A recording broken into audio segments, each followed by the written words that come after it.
Does it say, David, on your screen, how many people are on the call? No, we have 34 people. Great, thank you. Yeah. I think half of them came with John Nuff. And he's muted, so we can't hear his response. I said, I think that's probably pretty close. Okay, we have another minute. Now it's 7 o'clock. Yes, So welcome to Tuesday, September 15th, Milford Planning and Zoning meeting. If we could have the Pledge of Allegiance and a moment of silence. I pledge allegiance to the flag of the United States of America and to the republic for which it stands, one nation under God, indivisible, with liberty and justice for all.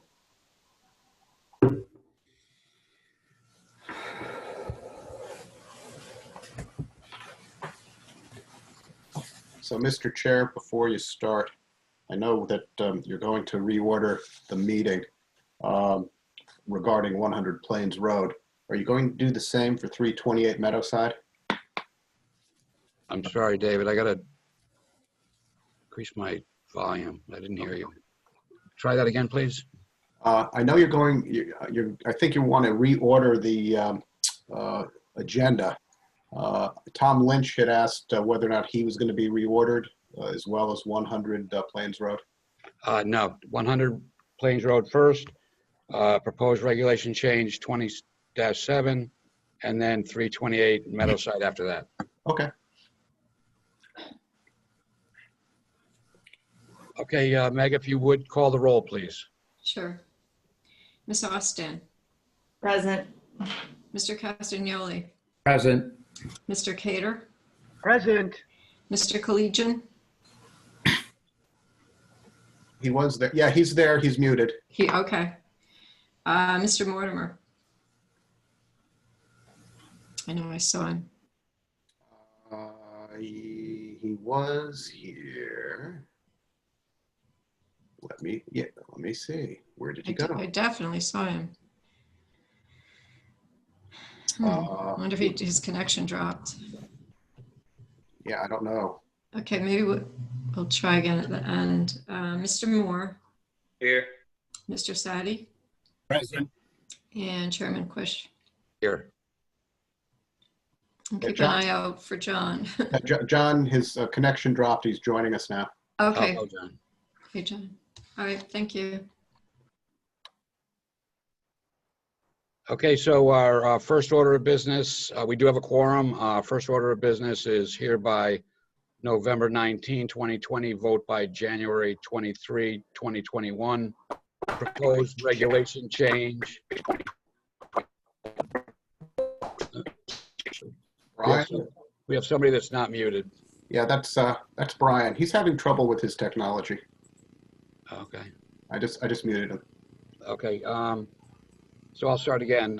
Hereby November 19, 2020, vote by January 23rd, 2021, proposed regulation change number 20-7, petition of John Nuff, Esquire, for changes to Article 3, Section 3.9, Shopping Center Design District, Article 5, Section 5.1, Parking and Loading Regulations, and Article 11, Section 11.2, Other Terms.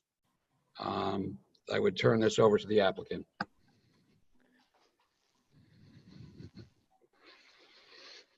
Thank you, Mr. Chairman. My name is John Nuff. I'm an attorney with an office at 147 Broad Street here in Milford, and I'm here tonight on behalf of Connecticut Post Limited Partnership, which is the applicants. Connecticut Post Limited Partnership is an entity of Centennial Real Estate. As many of you probably know, Centennial acquired the mall back in 2015. I think we might be a little bit premature on the slides. But Centennial acquired the mall in 2015. And while Centennial's been hard at work investing in the mall, this is actually the first application that has come before this board. And so this public hearing is an important introduction of Centennial, its leadership team, and its commitment both to the property and to the city. This is an application to amend 3 sections of your regulations. The Shopping Center Design District regulations found in Article 3, Section 3.9. The SCDD already permits multifamily, which is an important thing we're going to be discussing tonight. But I want to make very clear for the record that multifamily communities are currently permitted in the shopping center design district, as they are in 6 out of the 7 design districts in Milford. And it's also important to note that the shopping center design district is only comprised of 3 properties. It's the mall, the Stop and Shop property, and Milford Crossing, which is where Walmart is located. So stated very broadly, the collective purpose of the proposed amendments is to make modest adjustments to the regulations that govern the mall to enable it to make the critical transition from a mall of yesterday with an outsized emphasis on retail to one that reflects today's and tomorrow's marketplace so that it can again be a vibrant destination, a source of pride and jobs for the city, and maintain its long-standing status as the city's highest taxpayer. Now I say modest adjustments because the shopping center design district regulations already provide for a wide variety of uses that either are or can be part of the mall's future. Retail, hotel, office, restaurant, theater, entertainment, recreation, health clubs, and even multifamily are currently permitted uses. Even the bulk requirements are generous, allowing up to 120 feet high for non-residential buildings. So the existing SCDD regulations are a solid starting point for the mall's transformation. But as you'll hear, the indispensable first step in that transformation is the addition of a multifamily community whose characteristics and amenities meet the expectations of today's marketplace. And candidly, the existing shopping center design district regulations contemplate a garden-style type of multifamily community, and that type of housing in this zone is as anachronistic as a 1.4 million square foot retail shopping mall. And that's where we need your help in making modest adjustments to the regulations to enable Centennial to make an extremely significant investment in the property and in the Milford community. We're going to discuss the details of the regulation amendment later, and I'll go through that in specificity. But first, we want to provide Centennial's vision for the mall. We want to provide the context for that vision, specifically the tremendous challenges posed by online retailing and the COVID pandemic, and also provide the data-based details, not only as to why a multifamily community is the critical first step in the mall's transformation, but is the only step at this juncture. These are all very important considerations when deciding on a regulation amendment, because a regulation amendment is a legislative act. The standard for passing a regulation amendment is that it must be consistent with your comprehensive plan, and courts have found that this requires met when the zoning authority acts, quote, with promoting the best interests of the community. And we're confident that our presentation will ably describe why the proposed amendments are indeed in the best interest of the city of Milford. So in terms of the format tonight, if you can go to the next slide, we have a number of people who are going to be speaking, and we're really happy that everyone can participate in this, including Stephen Levin, who's the founder and CEO of Centennial Real Estate. I think it's highly unusual that someone like Stephen is going to participate in this, but it goes to show the level of care and concern that Stephen and all of Centennial has in this property. So Stephen's going to address you next, followed by John Michelle, who's the Senior Vice President of Centennial, followed by Don Pullen from Goldman and York Property Advisors with his fiscal impact analysis. Mike Dion, after Don, I'm going to go through the regulations with specifics, discussing the proposed changes. Mike Dion is going to discuss he was a professional engineer and traffic engineer of BL Companies. He's going to summarize the parking study that BL Companies has done both at Connecticut Post and another regional shopping mall. And then Scott Pollock, who's a principal and architect with Arrow Streets, which is a renowned architectural firm in Boston. In terms of the format, we've already started the slideshow, which we have provided to the commission, both in electronic and hard copies. We have also provided, in addition to the application materials that were submitted at the time of application, a binder entitled Connecticut Post Regulation Change Application, and that has been provided both electronically and hard copy, and all those have been posted on the city website well in advance of 24 hours before this evening's hearing. So with that, I'd like to introduce Stephen Levin, the CEO of Centennial Real Estate. Thank you very much, John. I hope everyone can hear me. Um, these Zoom calls today are a little challenging, but I greatly appreciate the opportunity to be in front of you tonight on such an important project and such an important project to the community of Milford and to Centennial Real Estate and its partners. What I'd like to do, Jeanette, if you could go to the second slide, just the one after this one. Just go to the next slide if you don't mind. Thanks. What I'd like to do, we have, as John said, a presentation put together that hopefully will answer your questions and provide a lot of detail into why we're here tonight. But what I would like to do is step back for a moment and just provide some context to you that I think describes really why we're here and what I would like you to think about as we go through the presentation. Quite simply, what we are asking is for the community of Milford and the P&Z in particular to continue to support Connecticut Post and to allow us to continue with its evolution. And let me just restate that, to allow us to continue with its evolution. Because most of you, I'm sure more than even me, remember much about this project dating back 60 years ago, when the project was first built with a Stop and Shop and a W&J Sloan furniture store. That was its first iteration. As the department store became an important part of America, Alexander's joined this property, the first step in its evolution. Went for a while, and then Calder, a second department store, joined this property. In 1981, this property went from an open air center to an enclosed project. Another step in the evolution of the Connecticut Post property. After existing as an open air, as an enclosed mall for a period of time, JCPenney came to the mall. Then Stop and Shop relocated to across the street, and Sears joined the property where Stop and Shop was. Again, continuing to evolve this project from what it once was. In 2005 and 2006, the owner at the time, Westfield, spent $120 million to do a major addition of Target, a theater, a food court, and brought this project to the largest mall in the state of Connecticut. So for 60 years, as you can see, the project has evolved. It's continued to evolve throughout its history. And again, what we're asking is to allow us to continue with its evolution, because today it must evolve.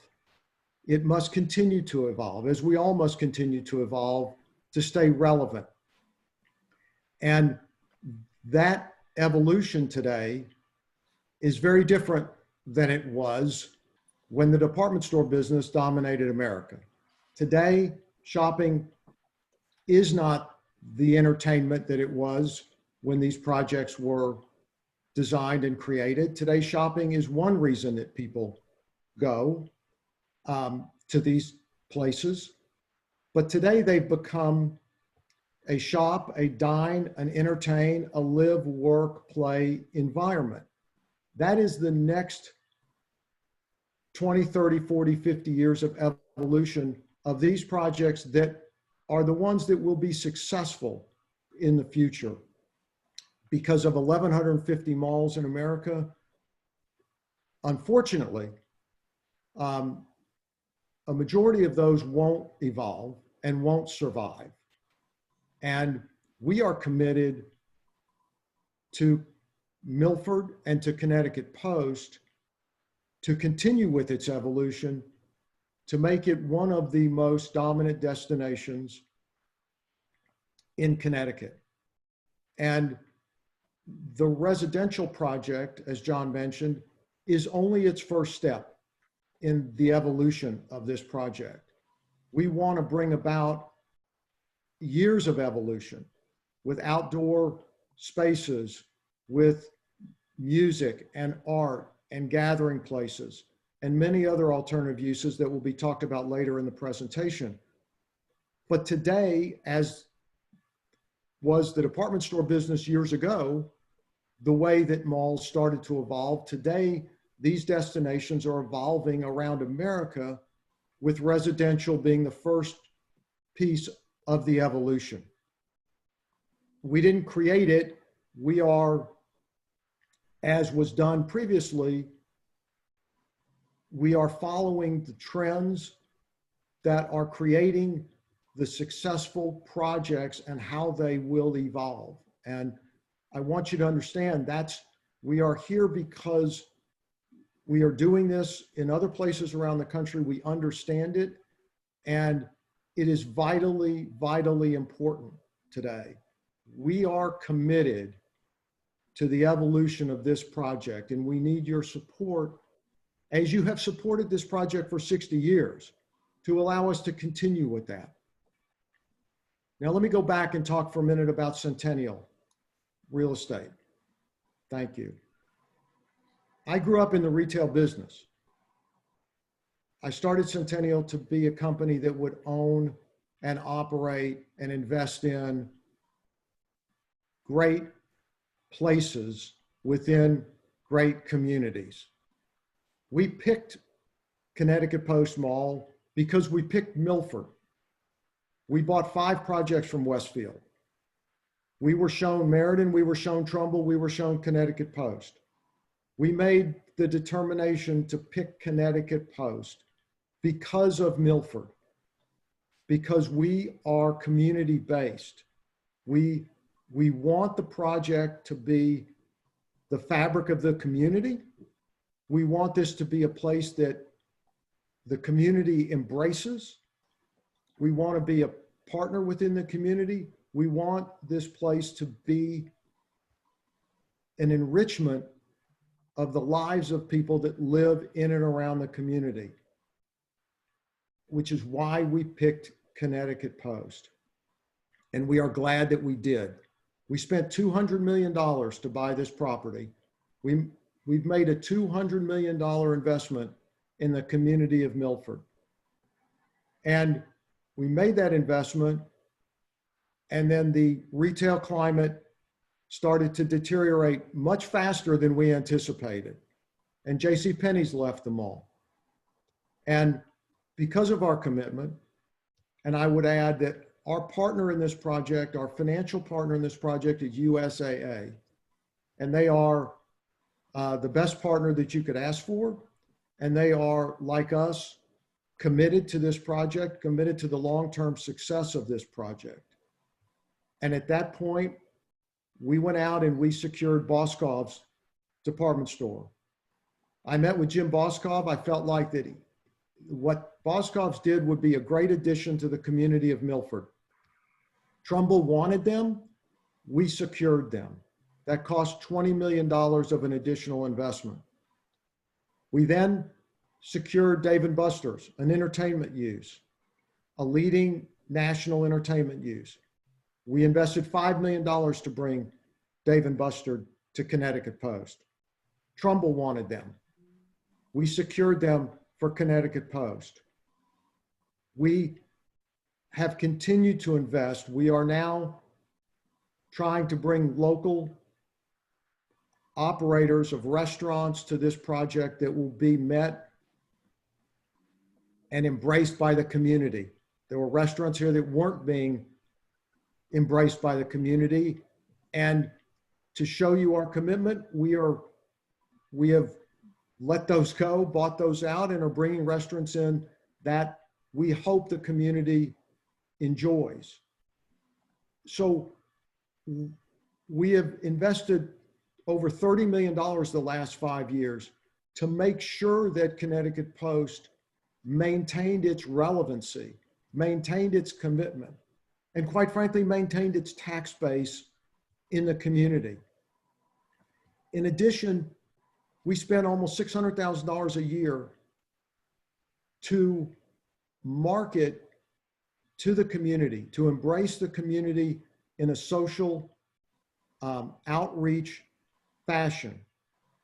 We spent money to bring the first in America ELF activation for holiday season last December for the community, for the children of the community. During COVID, we have brought the Red Cross for blood drives weekly through November. We have continued to be an active member and participant of the community. We did outdoor movie theaters, movies to support, all the dollars went to support a local homeless shelter. So I say all that because we're very passionate about what we do. We made a significant investment in this project, and I'm here to tell you, and I wish I was there in person to tell you, because I want you to see me and understand our passion and our commitment to making this project, continuing this project to be something that the community of Milford will not only be proud of, will enjoy with their families and their friends. And that's what we're here to do. And we are at a critical juncture today. And there's no other way to say it. Retail was in a very declining state before COVID. COVID has accelerated, as all of you read every day, the challenges that face the retail environment today. This mall at 1,400,000 square feet is not suited for the future. It will not survive as 1,400,000 square foot shopping destination, no more than others around the country will. It has to evolve. It must evolve. We are committed to its evolution. We are committed to investing the dollars in the community with your support to bring something that you will be proud of. We need your support to do that. We are only asking for you to allow us to continue to do that. And I promise you, you will be proud of this project and you will enjoy this project because we are committed to making that happen. Thank you very much. And I will pass it to my colleague, John Michel. Thank you, Stephen. Can everybody hear me okay? Great. I'm John Michel, Senior Vice President of Development with Centennial. Over 20 years of development and redevelopment experience in the retail industry. I was hired specifically by Centennial to lead the redevelopment of Connecticut Post, and I'm an expert in redeveloping functioning properties before they need to be rehabilitated. As John and Stephen alluded to, the regulation amendment that we are proposing will facilitate a new housing development in the southeastern quadrant of the property. Slide please, Janet. This is the area that is currently occupied by the former Sears Tire, Battery, and Auto Building. It is a completely underutilized portion of the property, and the vacant single-purpose building is neither aesthetically attractive, nor is it suitable for reuse. As you see on this slide, the new residential community is proposed to include up to 300 units made up of approximately 135 one-bedroom, 135 two-bedroom, and 30 three-bedroom units. We are excited to offer this opportunity to the residents of Milford, and we feel strongly that this residential community will expand the housing options for the residents of Milford by offering unparalleled living options near highly desirable and walkable amenities. The next slide in our deck shows the existing condition of the property on the left. Please look at the top left portion of the aerial to see the current situation with the former tire, battery, and auto building. In the aerial on the right, you can see the residential community replacing the older building and the new green areas around it. Again, piggybacking on John and Stephen's comments, our proposal to add multifamily is consistent with national and regional trends and strategies for reinvigorating enclosed mall assets. We at Centennial are executing market-specific versions of this concept across the country. On the next slide, you'll see two examples of our work. The first one in Aurora, Illinois on the left is a western suburb of Chicago, where we are breaking ground on 303 units on the outer portion of a former Sears parcel at the end of this year. The other one on the right, Vernon Hills, Illinois, an affluent northern suburb of Chicago, includes two separate projects in two phases, making up a combined 550 units, also on a former Sears parcel, and will also break ground later this year. The previous slides that I showed were intended to provide specific details on what we're proposing and how our proposal relates to other redevelopments taking place within our portfolio and around the country. Before turning this over to our technical experts and our consultants, I want to provide some additional data highlighting why we are making this proposal and why we think it is so critical for Connecticut Post. Next slide, please. You all have received binders from us containing several news stories related to the troubles that retail and malls are experiencing. Specifically, these stories highlight that 25% of enclosed malls are expected to close in the next 3 to 5 years. What does this mean for Connecticut Post? It means if we don't invest now, we will be at risk of ending up in this category. More than half of the department stores in the country are expected to close by the end of next year. In 2019, 9,000 retail stores closed, representing a 59% increase from 2018. Analysts are expecting that 15,000 stores will close permanently in 2020. This number could rise depending on the duration and final impacts of COVID. What does this mean for Connecticut Post? It means that it is harder than ever to find tenants that want space in our property, and it points to the need to mix the uses. This slide highlighted the national trends. The next slide will highlight the local trends. Connecticut Post is not immune to the trends and is squarely in the middle of them. To highlight this, I would point out that we have been experiencing declining occupancy rates, store closures, and a steep decline in visitors at Connecticut Post during the past 5 years. You see a few of the stores that have closed on the slide in front of us, and these stores are JCPenney, Sears, Justice, Payless, Hallmark, Red Robin, Charlotte Russe, New York & Company, Bar Louie, Abercrombie & Fitch, Yankee Candle, PNC, and the list goes on. The trends described in the previous slides were occurring prior to 2020, but they have been exacerbated by COVID. In the press, we see, read, and hear weekly news stories about retailers and restaurants going bankrupt in the COVID environment. COVID is having and will have a lasting impact on our shopping behaviors and our entertainment consumption. While we don't want to make this presentation about COVID, it is impossible to discuss the trajectory of the mall and the retail industry without acknowledging the distress that it is causing. It's important for everyone in the city to understand that the mall is evolving as the world is evolving around it, and the mall will not automatically bounce back to where it was when COVID is behind us. So, there are a lot of negative headwinds that we are fighting against, but we are here tonight to continue our fight against these headwinds. Again, echoing what Stephen noted, this is the first public step in a series of steps that need to happen to help the mall thrive and move towards its mixed-use future.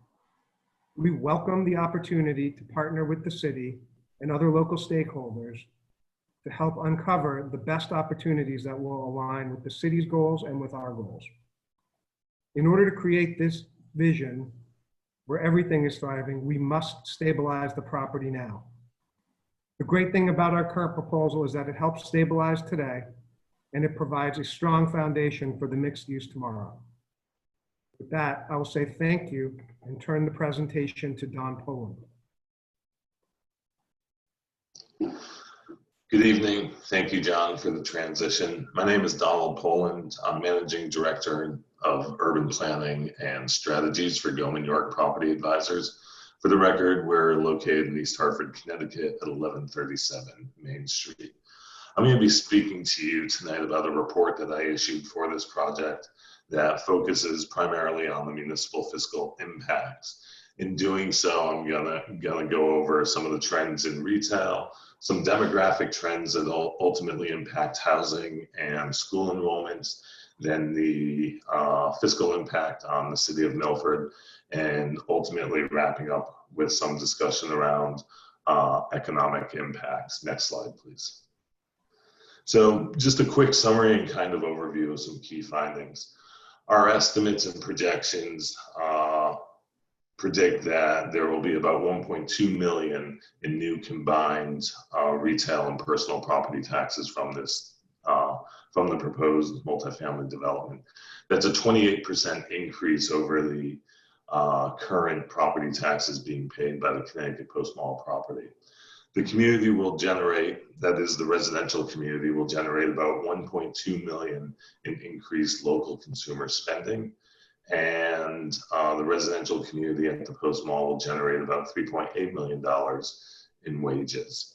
We estimate a total of 372 new construction jobs will be generated or sustained during the construction phase of this development, and 117 permanent jobs will be generated and or sustained in year 2 or for each additional year beyond construction.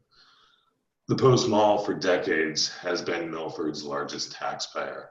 In 2019, it contributed $3.8 million to the tax rolls. Next slide. Just want to start off and reiterate some of the challenges related to retail. This slide provides a number of headlines from a number of reputable media sources. For example, the 25% of malls are expected to shut down within 5 years. To be honest with you, we at Goldman York actually feel that's a conservative number and could be much higher. The CNBC, with the demise of American malls, can deal a blow to towns that depend on them. And I'll talk about that throughout this presentation. But ultimately, the impact to local taxes, the impact on local jobs, the impact on local wealth and income are all interrelated to the existence of malls and communities, not just at Connecticut Post, but others. And with the demise of department stores, malls could be next. And the fact is, I think we already know that malls aren't next. It's already happening to them.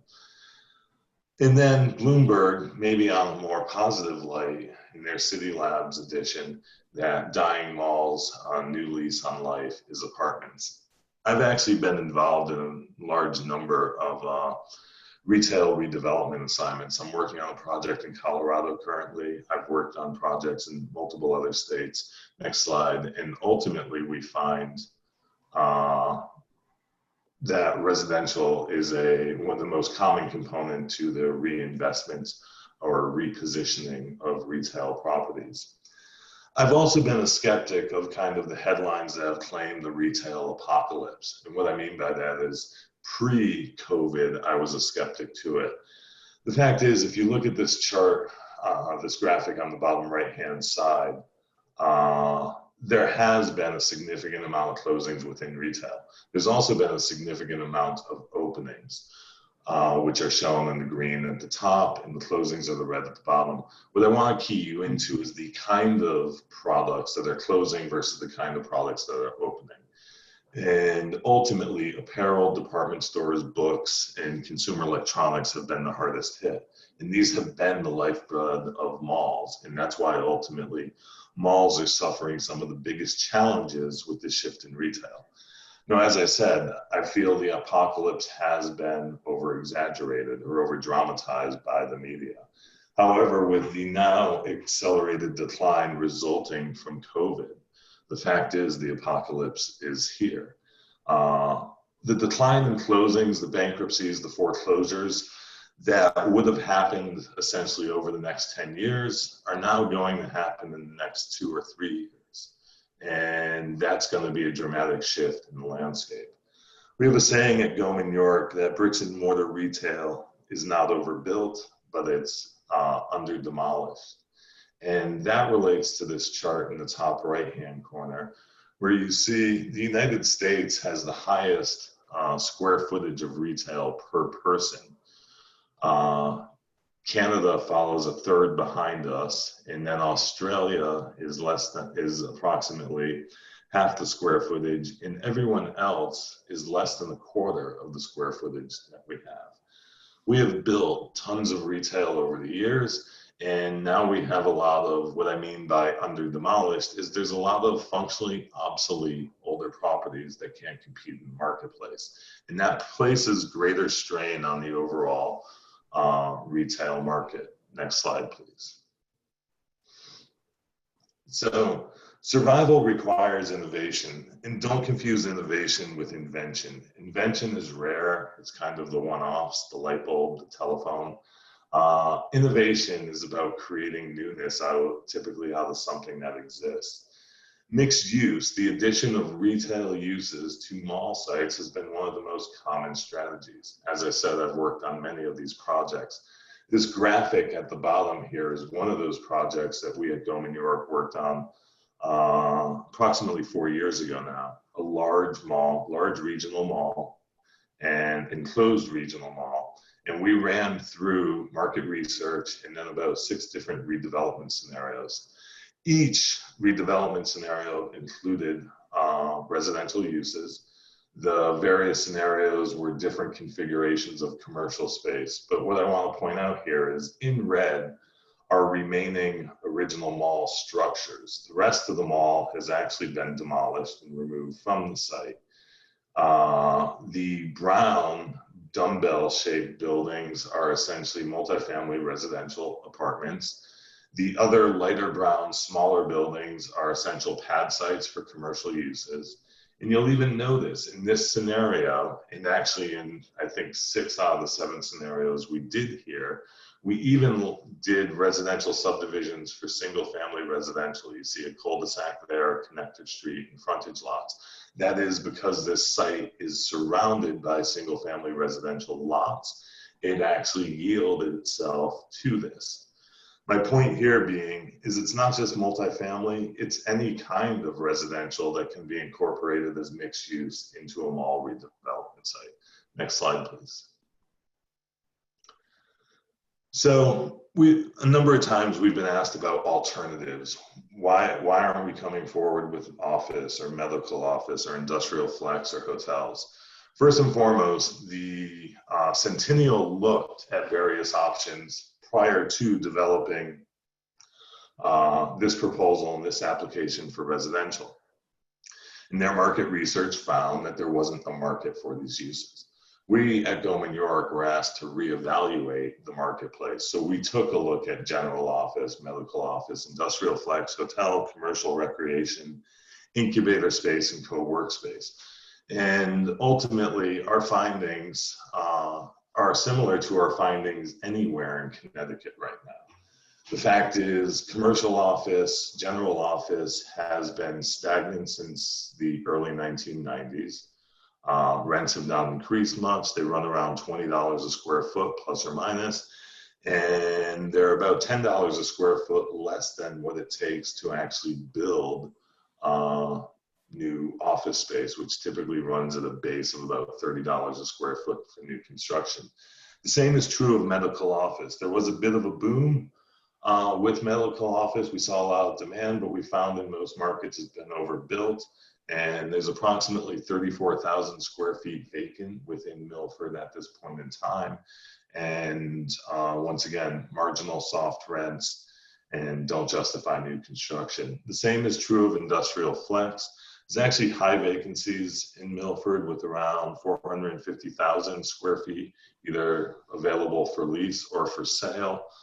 Marginal rents within your region range from about $5 to $13 a square foot, and once again, less than what is needed to actually justify new construction.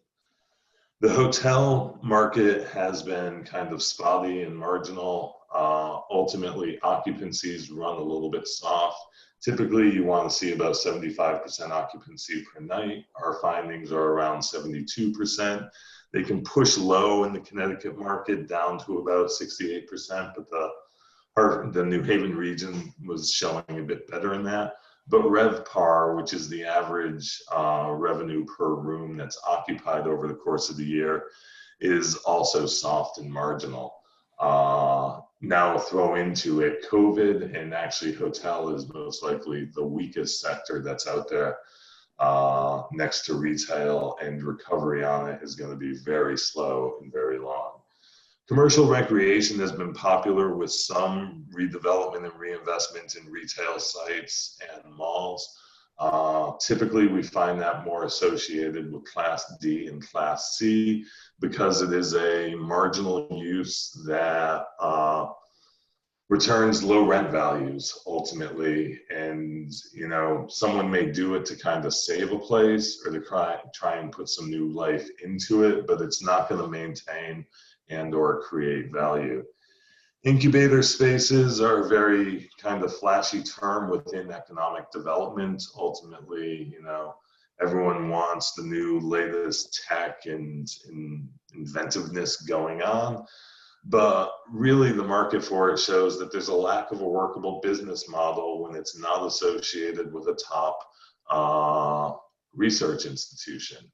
So that's why, you know, what is it, Science Park associated with Yale has had some degrees of success and so forth. But incubator space on its own, without that affiliation, is often does not work out very well. And then last, co-work, you know, the big kind of boom leading up to the recent economic issues, you know, with the flash of WeWork and so forth. But as we've seen, if you follow the market, companies like WeWork probably aren't going to exist much longer. It's something that's going to find its niche over time, but right now it's really only been, you know, having good degrees of success in strong markets, large cities, not much success in smaller markets, and definitely lesser degrees of success out in the suburbs. So we've explored all these. We've talked to operators of similar uses within the region, and we just don't have the market there for it now. That being said, we're not saying that's it. We can work towards building a market to create these uses in the future, and the residential becomes the first step to that. Next slide, please. In order to have a discussion about housing and school enrollments, I really need to start off with talking about demographics for you. I've been doing municipal fiscal impacts and school enrollment projections now since about 2007. I've done dozens of these around the states for multiple municipalities. I've done this work being retained by the municipality to study their situation, and also, as in this case, being retained by a developer. My findings are the same either way. But the fact is, enrollments ultimately come back to demographic structure of population. We like to think that housing drives school enrollments. It doesn't. It can play and does play a factor in it, but it's demographic structure that drives enrollments. So on this slide on the left-hand side, it says fertility rates continue to decline. Age, Connecticut and Milford are aging, and household size continues to decline. With fertility rates, basically that's the rate of births by women of childbearing age. And it's a more accurate rate than the birth rate. But basically, in order to replace a population, you need between 2.1 and 2.3 for a fertility rate. Anything above 2.3 is typically you see pretty substantial population growth. Replacements, you know, levels do replace and can grow the population slightly. For the US, replacement would be 2.1. Anything below 2.0 is contraction. The United States fertility rate is 1.73. Connecticut's fertility rate is 1.57. So that means for every 100 persons that die in Connecticut, there are 27 less births. If you took away immigration into the state and gave enough time, we would eventually arrive at a point of extinction. We cannot regenerate ourselves. When you have a low fertility rate, then ultimately, meaning you're not having very many births, ultimately your population ages. Here is Milford. Well, here's the United States, Connecticut, reading from the bottom up, and Milford in 2000 for median age. And what you see is Milford is trending much older than the US and Connecticut. The same is true in 2010, and the same is true in 2017. The fact is, Milford is substantially older than Connecticut and the US from a median age standpoint. That means you don't have many children, and you're most likely having less and less children. Last is household size. In 1960, 13% of households were one-person households. In 2020, that's 28% single-person households nationwide. For Milford, it's 29.6% one-person households. And most important, for rental properties in Milford, 46.7% are single-person households. If you think it's rental housing that's driving school enrollments, it's not. How could it be? Almost 50% are single-person households. And school-aged children don't have households to themselves. So moving on to the next slide, please. This is my favorite graphic. I use it in all my planning classes that I teach at various universities. And it sums up what I just told you. In 1970, in the bottom left-hand corner, the bottom part of the graphic is married couples with children. 43.3% of the population was married couples with children of the households in 1970. By the time you get to 2012, it's 19.6. Today, it's around 17.5. That is the decline of the traditional household. And at the top of this, the top bars, we see women alone, men living alone, other households, and so forth and so on. That is the rise of the single person household. Our demographic structure has changed to a point that actually we don't produce as many children or school enrollments as we once did. Next slide, please. So looking at Milford's housing, and then ultimately at Milford school enrollments, you have 23,000 total housing units. 21,600 are occupied, or 91.8%. You're dominated with 76% owner-occupied and 74% single-family units. 59.6%, or 60% of your housing stock, is 3 or more bedrooms. When I multiply the 21,000 occupied units by your enrollments in the school system, I ultimately come up with a number of 0.26 enrollments per housing unit. 0.26 per housing unit. Most communities that I deal with, most people that I speak to, assume that every unit produces at least 1, if not 2, school-aged children. Your housing produces 0.26. Connecticut statewide produces 0.39. And you know what? These are typical numbers. That's why the statewide number is 0.39. You guys are a bit on the lower side, but that's because you're older than most communities with median age. Next slide, please. Because I live in a world of data, and I know in this day and age, it's hard sometimes with data and people don't believe what you're saying, or I get accused of throwing all these numbers at you. I do an analysis on every community I work in to show this, and this idea that, housing drives enrollments.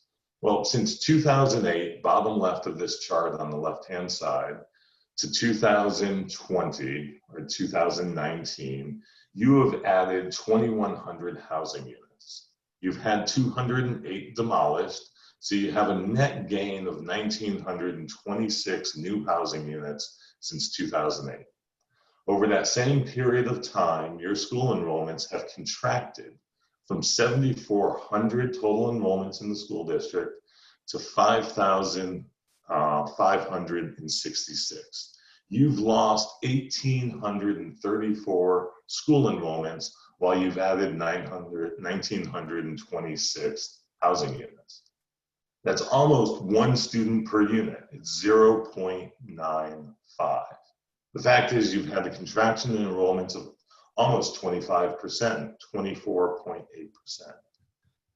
Now, once again, as I said at the beginning of this, housing units does play a role in enrollments. The fact is, those enrollments have to be housed somewhere.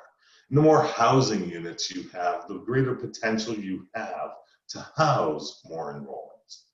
But the fact is, demographic structure is changing so dramatically throughout Connecticut, but especially here in Milford, that we are now in a situation where we can add 2,000 housing units and lose almost 2,000 school-aged children. The Hartford region from 1970 to 2006 added 81,000 housing units, and it lost 55,000 school enrollments during that same period of time. That's why so many elementary schools have been converted into things like senior housing. Next slide, please. So with that in mind, we then take a look at the units in the 2006 Rutgers University study on demographic multipliers for new housing. Using their multipliers, which I have done for well over a decade, I've tested them against build-out results, so I know when I put numbers before you like this now, that I can go back and check and see how this development did once it's constructed and see how my numbers did. As I said, I've been doing this for years. I have confidence in my numbers. So 1-bedroom units typically generate 0.04 per unit. So that's 4 units for every 100. 2-bedroom units generate typically 0.25 or 25 student enrollments per 100 units. In 3-bedroom units, I use a higher calculation. I could use 0.59, but I use a higher calculation of 1.07. When I run these out, basically, if you look at the PS, that's public school age children column, at the bottom, we project, rounding up, 72 enrollments. I do a new to district calculation of 50% of enrollments will be new to district. I'll discuss that more on the next slide. But we come up with the actual new to district enrollments at 50% or 36. Next slide, please. So when I go through and do the fiscal impact analysis, whenever I talk to anyone about, how much do school-aged children cost you? Everyone takes the Board of Ed budget and divide it by the total enrollments. So in your case, the 5,566 or whatever enrollments into the total budget, and you come up with that first number I have there for per pupil under total expenditures. That's the 22,717. I'm sure you guys have heard it, have used it, think about it, and that's a lot of money. But if we're talking about the municipal fiscal impacts and the impact that enrollments will have on your taxes, then we have to extract out other revenues from the Board of Ed budget that are in addition to local taxes. So for example, Milford gets ECS funding from the state of Connecticut. You get grants from other entities and so forth. Your actual local share of taxes per pupil, it drops down almost $5,000 to $18,000 per student. So that's a more realistic number now on the tax base. But when we're talking about a new enrollment, right, then we have to accept the fact that there's fixed and sunken costs within the Board of Ed that never fluctuate or are unlikely to fluctuate due to a new enrollment. For example, every time you add a new enrollment, you don't add a new superintendent. You don't add new principals. Your utility costs don't change. Your number of ball fields don't change, right? So we can actually go through the budget and extract out and allocate for fixed costs that are not impacted. My number there is an allocated expenditure for new enrollments, which I know for a fact is conservatively high, of $10,855. I recently did this in the town of Avon. I came up with a number just over 11,000. They went to the Board of Ed. The Board of Ed provided their number, and their number came in at 8,000. So that's why I say I'm confidently conservative high in my allocated expenditure.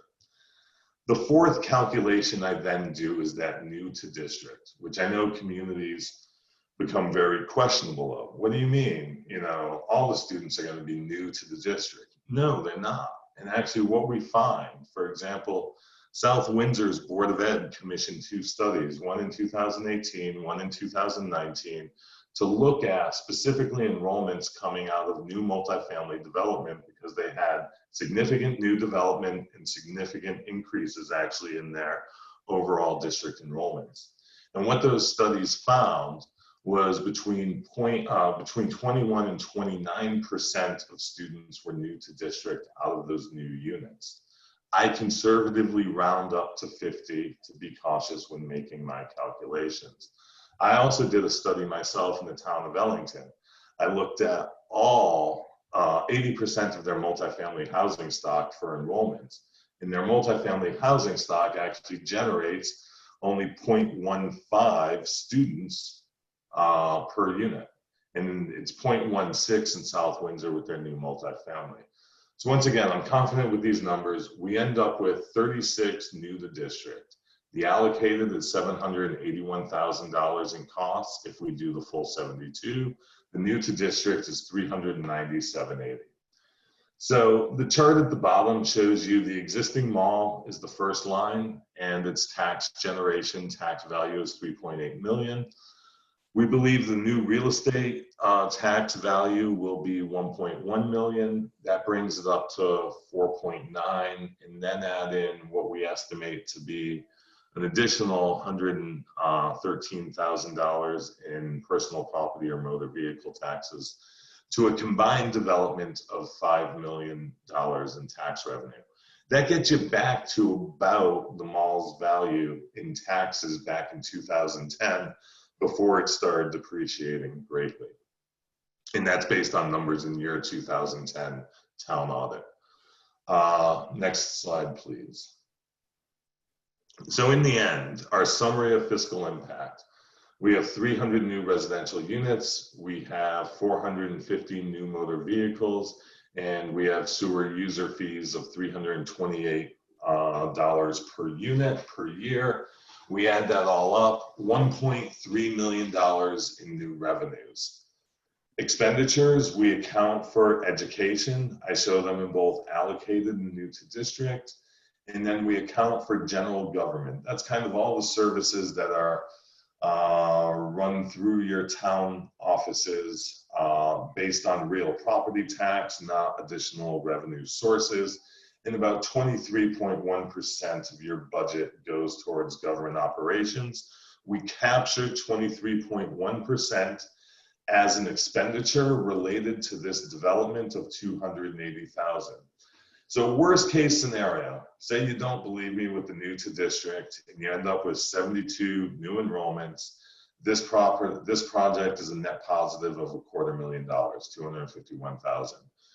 The new to district, which I'm confident in under the allocated formula, is ultimately we end up with a net fiscal positive of $642,000 to the city of Milford. Next slide, which is my second to last, so I'm almost done. At the end of the day, from an economic impact standpoint, job loss is significant. So in very round numbers, nationwide, we employ about 1 person for every 400 square feet of retail space. Play that out moving forward. As vacancies continue to increase, the Connecticut Post Mall will continue to shed jobs. We also have to recognize that retail does provide many well-paying jobs in the context of management, and those jobs provide middle-class incomes and support middle-class and local households. Low-wage jobs, while often criticized, also bring benefits. They provide meaningful work experience, gateway positions into the workforce, and employment opportunity for students. So even the idea that, oh, they're just retail jobs, we don't really care about them, they're meaningful and they have an impact. Ultimately, job loss at the mall will result in loss of household income, loss of discretionary spending, and there will be a negative ripple effect into the broader business community within Milford. And last slide for me to sum up is on the overall economic impact. As I said, I believe back on the first slide, you know, this will have a positive impact, municipal fiscal impact on Milford itself.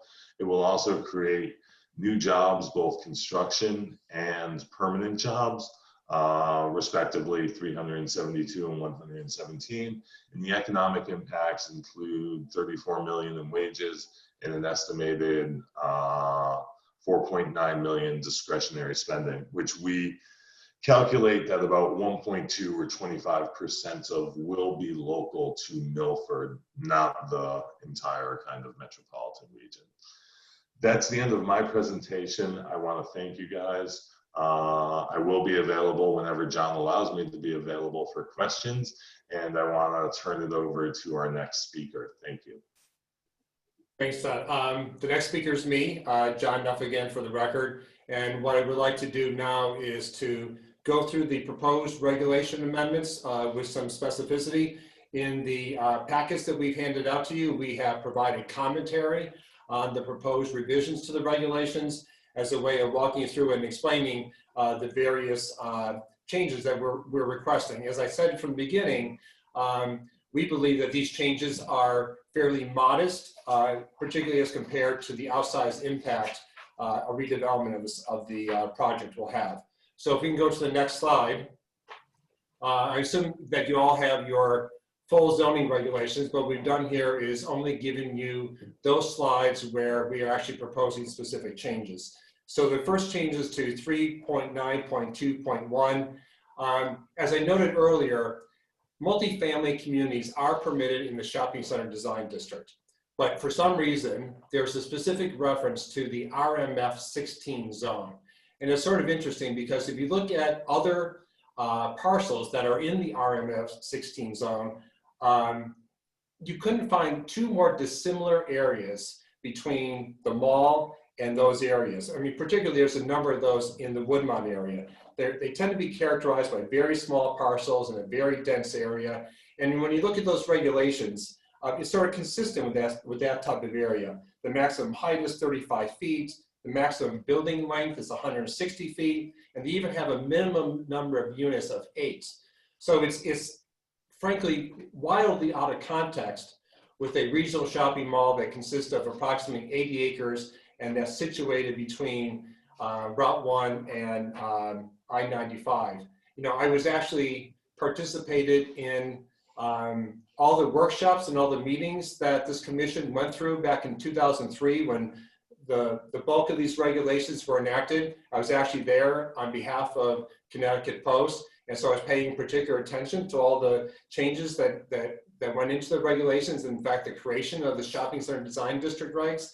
And I cannot recall any specific discussion on the part of the commission why the RMF 16 regulations were referenced in the shopping center design district regulations. I can only conclude, as it sort of makes sense, is that it's sort of an add-on to say, gee, it would be nice to have multifamily residential opportunity in the zone. I don't know whether, I don't think the Walmart site had been redeveloped. The Ryder Trailer Park, I think, was probably still in this location at that point. And so while multifamily is permitted in the shopping center design district, it's in a format that's just completely anachronistic and out of context for this area.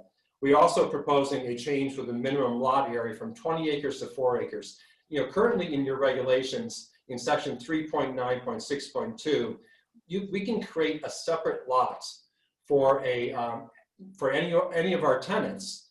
You know, for instance, Target is on its own parcel, so long as the entire mall property continues to operate as a whole. While we could certainly rely upon that, just to be explicit and to be clear, we also want to make it possible so that a multifamily community could exist on one 4-acre parcel, so that to the extent Centennial has a partner in its redevelopment, or if there is a financing or other reasons, that there would be no question under the regulations that a separate parcel could exist on its own with the multifamily community. So the next slide, please. This one sort of makes sense. 3.9.3.7, we're simply adding recreational buildings, swimming pool, clubhouse as accessory uses to the a multifamily community. I think it wasn't really necessary to add this provision because those are typical accessory uses to multifamily residential. But again, in our desire to be explicit and be clear, we're proposing this change. The next slide, please. 3943, as I mentioned, the maximum height that's permitted in the shopping center design district for buildings other than multifamily residential is 120 feet. Right now, the RMF 16 regulations have a maximum of 35 feet. Again, we don't know what the genesis of that regulation was, but we're proposing a maximum of 5 stories or 85 feet in height. And 85 feet simply acknowledges current multifamily building. It allows us, if we wanted to put retail on the first floor. That isn't currently proposed, but it's an opportunity. It also allows, greater ceiling heights in the various units. And just by way of reference, in the CDD5 zone where multifamily is permitted along Boston Post Road between exit 39 and the Orangetown line, the maximum height there is also 5 stories. There's also this provision regarding spacing. It's not entirely clear, but we wanted to clarify that provision as well, which is the setback from one building to another. And this applies not only to any proposed residential building, this would apply to both residential and non-residential buildings. Next slide, please. You currently have in your SEDD regulations, 2 provisions. One that sort of relates to dwelling units that are in a mixed-use building and dwelling units that stand on its own. And frankly, the various requirements are somewhat confusing, and we decided to make it very, very clear. So we want to provide clarity. We want to avoid any confusion regarding mixed use or pure multifamily buildings.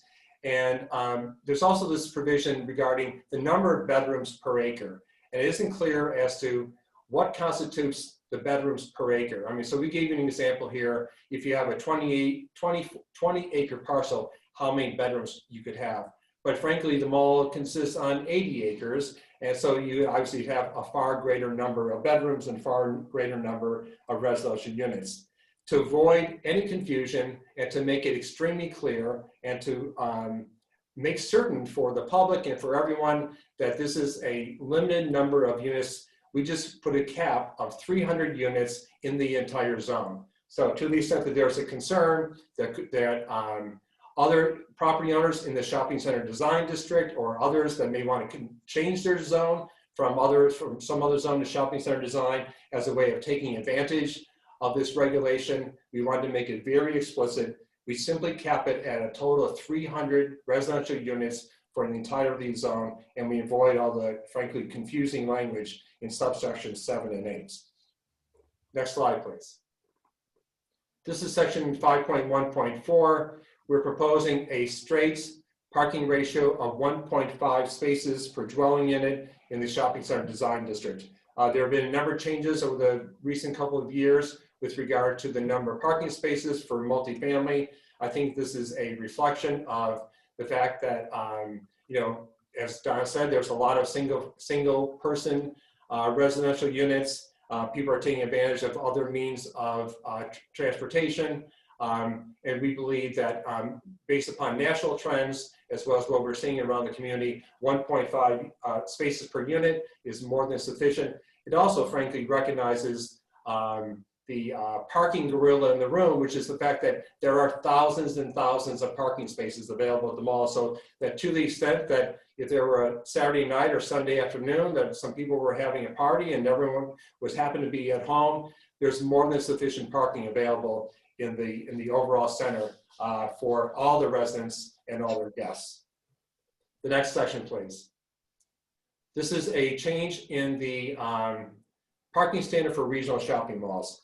For years, I think from 2003 on, we have parked the mall at 4 spaces per 1,000 square feet of gross building area, not leasable area, gross building area. So what does that mean? That means we are parking for every square inch under the roof. That means we're parking for every common area, every hallway, every bathroom, every elevator, every escalator. Every bit of that mall is parked. And I think you only have to drive by once or twice to know what the result of that is. We have vast amounts of unused parking. And so Mike Dion is going to be talking to you in a little bit, but there's simply no need for parking at 4 per 1,000 based upon gross building area. What we're proposing, based upon the studies that BL and Mike have done, is 3 spaces per 1,000 on gross leasable area.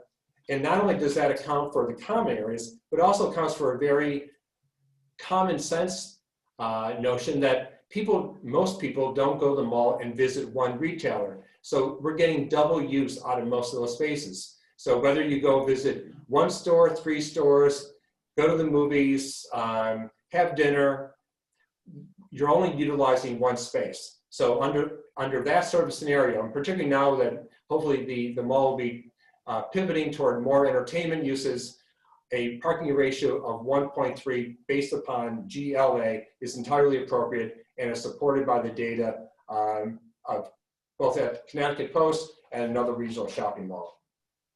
And then the last section that we're proposing to change is adding section 11.2, and it ties directly into the provision I just discussed. And Jeanette, if you can go to the next slide, thank you. It's simply a definition of gross leasable area and distinguishes between gross leasable area and gross building area, so that we actually are parking for those portions of the mall that are actually driving the need for parking. So those are the modest changes that we're proposing to make, and these are the changes that are actually before the commission. And because I know that parking is an important consideration for this commission and frankly any commission, we wanted Mike Dion, professional engineer from BL Companies, to briefly go through the parking studies that he conducted both at Connecticut Post and another regional shopping mall. Thank you, John. As John mentioned, my name is Mike Dion. I'm a professional engineer and a professional traffic operations engineer. I'm a principal and the lead traffic engineer at BL Companies. I've been doing traffic and transportation engineering for 22 years now. And we've done, as he said, 2 parking studies on regional malls in Connecticut. Next slide, please. So what we did for this study is we went out on 2 weekends before the holiday season. So December 13th through 15th and December 20th to the 22nd. And you'll know on the site there's 5,375 parking spaces. So we counted the occupied spaces and tabulated that every 2 hours. We had 2 teams out there driving the parking lots, walking the parking lots. And what we found was that there was a peak utilization on Saturday the 21st between 3 and 5 p.m. of 69%. So that meant that 31% of the parking spaces were empty. I know that a lot of people will go there and think that there's not enough parking, but what it really boils down to is there's not enough parking close enough to the mall for them that they don't want to walk. As John mentioned, if we go to 3 spaces per 1,000 square foot, the actual parking that meets the demand from the cars that we counted would be met 99.97% of the year. That left 1 2-hour period where we had a couple of cars that were above the 3,548 spaces that a 3 per 1,000 ratio would meet. And we did do a similar study in Connecticut where we counted, again, 2 weekends before the holiday and 1 weekend in January to see if there was an uptick for return periods. And the peak utilization at that mall was 82%. So we are in line with those numbers. We're a little bit lower. Also, what we looked at and part of our study we mentioned in the study is that when we did our parking utilization at the end of December in 2019, the Sears store was closed. So even if we include the approximately 500 vehicles that could have been in the parking lot due to Sears, we're still well over parked by over 1,000 parking spaces on the busiest day of the year. So I will turn it over to the next speaker now, unless anybody has any questions.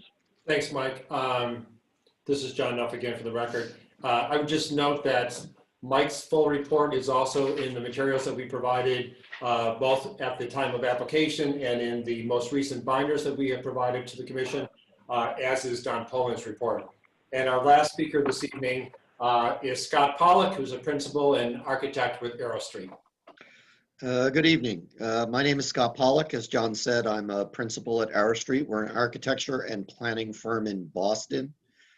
I've been with Arrow Street since 1986. I'm not going to try to do the math and tell you how many years that is. Arrow Street is an architecture and planning firm. We've done work all over the world with a particular expertise in mixed use.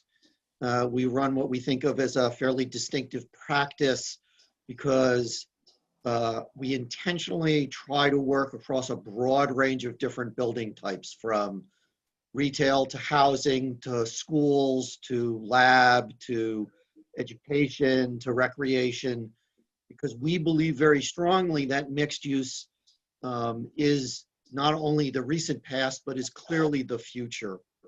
And that we believe it's important that we understand all of those different building types and the issues associated with those building types and how they come together. My particular background, I have a very deep background in retail, built somewhere between 12 and 15 million square feet of regional shopping centers during my career throughout the Northeast and as far away as Taipei and Taiwan, and have spent the last 15 or 20 years helping owners and communities think about how to best use the asset that is the regional shopping center that's in their communities. There have been a number of changes that have gone on that Stephen has talked about in terms of the changing nature of retail. And then playing into that are a lot of the demographic changes that Don was speaking about and the way that the demographics of our communities have changed. Emphasizing the point that Stephen was making about the evolution of shopping centers in general and Connecticut Post in particular. You know, it was at a grocery store anchored shopping center, outdoor shopping center.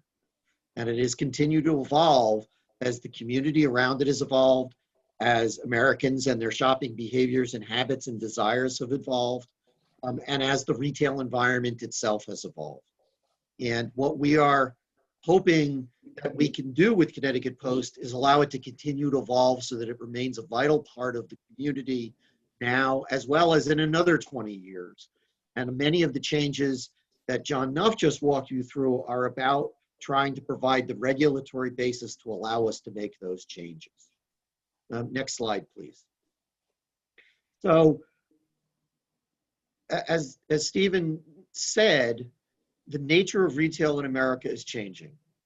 The large anchor stores that were so dominant for so many years that we built so many shopping centers around are either gone or are going. And so the Sears end of the site is significantly underutilized today because Sears is no longer. And how do we best position that end of the site to be reused? What is the use that will drive the other users that we want to attract to the mall so that it can be this vital part of the community over the next 20 years? And housing is one of those drivers. But why housing? Well, one of the characteristics of regional shopping centers and how they were located was based on quality of the community in which they were located, access to regional transportation, and access to local transportation. And there is no doubt that Connecticut Post continues to have all of those assets available to it. But one of the things that we find in many of the communities that we work with, when we're looking at the remaking of shopping centers, whether they're in the Boston suburban district, whether they're in Madison, Wisconsin, whether they're in Bozeman, Montana, whether they're in Florida, is how does one provide the housing that our communities need today? And Don spent a bunch of time talking about demographics, and I want to focus in on one particular aspect of the demographics. Household size has reduced significantly over the last 50 years, and it has only accelerated in the last 20 or 25. Our street does a lot of rental housing and housing projects from Boston down to Long Island and everywhere in between. And rental housing, our communities, when you had a population and a number of housing units based upon a household size of 4 people per household, which is where we were as a country in the 50s and 60s, and even into the 70s. And we now live in communities where the average household size is 2 or less. If you keep the same population, simple math tells you that you need twice as many housing units. So we have a housing shortage in this country, and in particular in the Northeast, because the number of housing units available in our communities is not kept up with the changing demographic nature. So we are building housing, not grow communities. We are building housing so that communities can maintain their populations. We're doing a series of projects down on Long Island, in Amityville, in Plainview, and a number of other places where we are building housing. And what we are finding is that housing is for mostly 3 populations. And almost all of those populations are people who either live in or grew up in those communities. So we see a lot of young couples and families before they've had kids who one or the other or both of them grew up in the town, have gone to college, have found a life partner, have jobs, and want to move home. But they are either not able to because they don't exist, or they don't have children yet, or they simply cannot afford yet to buy into the single family housing stock that the communities are mostly made up of. And as Don just spoke of earlier, almost 80% of your housing stock is single family. We also have large populations of older couples or singles who have lived in the community for either all their lives or 30, 40, 50 years, but who are no longer interested in maintaining a single family home, but want to stay in their community. I had this issue with my father in New Jersey, who stayed in the house way longer than he should have because there was literally not an apartment in town that he could move to within the community that he'd lived in for 60 years. And so we see a lot of people who have lived in the community all their lives who want to stay in the community and be part of the community, but simply don't want to maintain their houses anymore. And then the third is, unfortunately, single parents who want to stay in the community with their children, who want to stay in the schools, but again, can't afford to sustain 2 full households and need that rental product. So rental is becoming an increasingly important part of our communities. And what regional shopping centers offer, and why we are seeing housing as a component of the redevelopment of regional shopping centers, is they offer large areas of land that allow rental property to be built without impacting the mature neighborhoods that exist within our communities. It allows a different type of building to be built that is more in line with the size and the scale of the existing shopping center, provides a much needed housing opportunities within our communities, but doesn't impact the mature neighborhoods of single family homes that Milford is correctly and rightly well known for. So the regional shopping center provides that access, and it provides that land that creates opportunities for people in the community that they could not otherwise have. Why did we choose the corner of the site that John Michel showed earlier? Well, we agree and believe very strongly that the nature of this property as it is viewed from Connecticut Post Road should remain commercial. So we don't want to put the housing along that side of the site.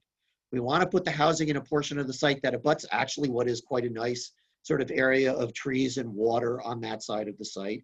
It is still visible from the highway, so it has that visibility in the market, but allows the mall to retain its commercial visibility along Post Road. It also begins to set up the potential for the redevelopment of the rest of the Sears end of the site, which it's an empty building today. It is the logical place to continue the expansion of the site. It is also the major access point, provides the two major access points off of Post Road, and is therefore the most viable sort of location to continue to build from. Next slide, please. And what type of housing? Well, what the market is telling us, and Don spoke eloquently about it, about sort of the kind of demographics of the sizes of units and the type of people. We are proposing a regulation that retains control over what it might look like for the future when the actual project and design comes in. I'm just showing you 3 projects, 2 of which are ours. The one on the left is actually on Revere Beach in Massachusetts. It is a very sort of beach resort-oriented architecture. The one in the middle is actually one of the projects in Amityville on Long Island. Is a much more traditional architecture. And then the one on the right is a project that actually I like a lot that Perkins Eastman has done in Stamford. They're all 4-story wood frame residential housing. They're very different stylistically, but they all have the same basic scale and idea of the kind of housing that the market has told us that people want to live in, and that considering the scale and the size of the buildings on the mall property already seem perfectly in line with the context in which we are trying to build. I think it's important to remember that this regulation is for a very specific set of areas within the city, and the scale is appropriate and the architecture is appropriate for that area of the city, which is on the mall property. This is not something, of course, that you would want to see in one of the single family neighborhoods, but we are not proposing this for one of the single family neighborhoods within the community yet. But what does it lead to for the future? Next slide, please. It leads to the beginnings of the future of retail. And Stephen talked very eloquently about the way retail has changed in the past and continues to change. And people are looking for experiences. If you are simply looking for a product, you can order it on Amazon or anyone else's website and have it delivered to you and delivered to your home. But there are still things that people want to touch and feel when they go to retail. They still want to be with other people because someday COVID will be over and we will be able to gather in social groups again. You want to go to restaurants. You want to be able to go with your friends. You want to have a different experience in the early part of the day when maybe you're there with other people who are working from home or working remotely or have young families with their small children in strollers. But maybe in the evening, you want a very different experience. And so one of the things that retail has learned to do in the last few years and continues to need to be able to do is to provide a variety of different experiences. It is also true, as Don correctly talked about, that the type of retail that people want and the type of retail that is being opened and built is changing. The product categories and the types of stores that thrived for decades are no longer thriving, but they are being replaced by new types of stores. And those types of stores do not necessarily want to be inside an enclosed mall. They want to be outside. They want to be associated with open spaces. They want to be able to create experiences that vary by time of year and by weather. And so for Connecticut Post to continue to thrive as a regional shopping center, it needs to be able to start to provide those other kinds of experiences and those other kinds of locations for retailers to say, I want to be at the mall, but I don't want to be inside of the mall. I want to be outside of the mall, but I still want to be there. And that then connects to the new housing site and creates that ability for you to drive home to your apartment, leave your car, but still be able to go shopping, still be able to go to dinner, still be able to go to the movie, still be able to go and meet your friends, and have all of those experiences without having to get back in your car, without having to drive. And so the housing where we've located it is the beginning of setting up that experience and creating opportunities for tenants, new tenants that are coming and will continue to come over the next few years, that are of different sizes and want different things than we have traditionally provided at Connecticut Post, but they still have the opportunity to have those experiences and to lease that space in your community and provide those amenities to Milford. And with that, I'll turn it back to John Nuff. Thank you, Scott. Mr. Chairman, the whole team obviously is here available for questions. And I want to thank the commission for its patience in listening to our presentation. We're about an hour and a half into it, and you might say to yourself, I thought Attorney Nuff said that these were fairly modest changes to the regulations, and in fact they are. But we also are aware, as I noted at the beginning, that this is sort of a coming out party for Centennial. As I noted, this is the first application that Centennial has made for the mall, and we hope it's the first of many to come. There, as depicted in the imagery that Scott has shown you.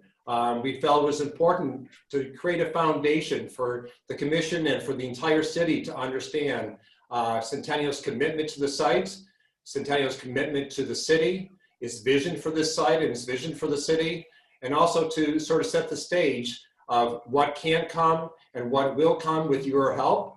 And also to, frankly, relate to the commission that Milford doesn't exist in a bubble, that the same economic impacts that are affecting our nation and the globe also affect all of us here in Milford. But it's with your help, Centennial's committed to, as John said, facing those headwinds and overcoming those headwinds to create a site that remains vibrant, can remain a positive place for job creation and the city's biggest taxpayer.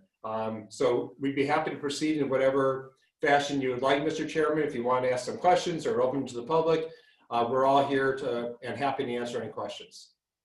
Great. Well, thank you to everyone on the development team for your very thoughtful and well-prepared presentation.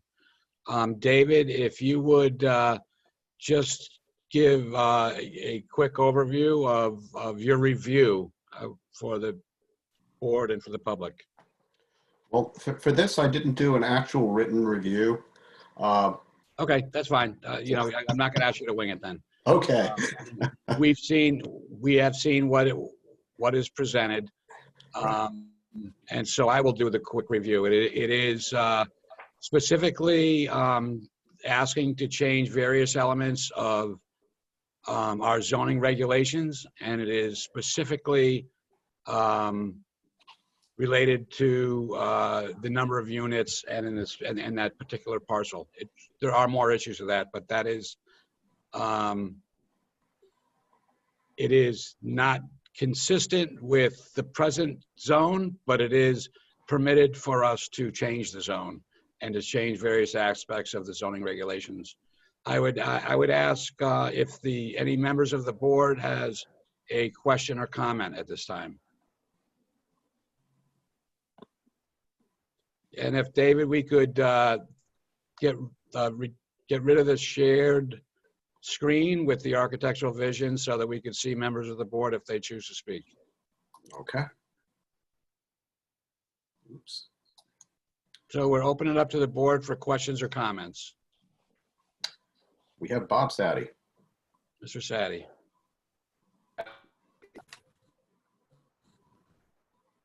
You got to unmute, Mr. Sadie.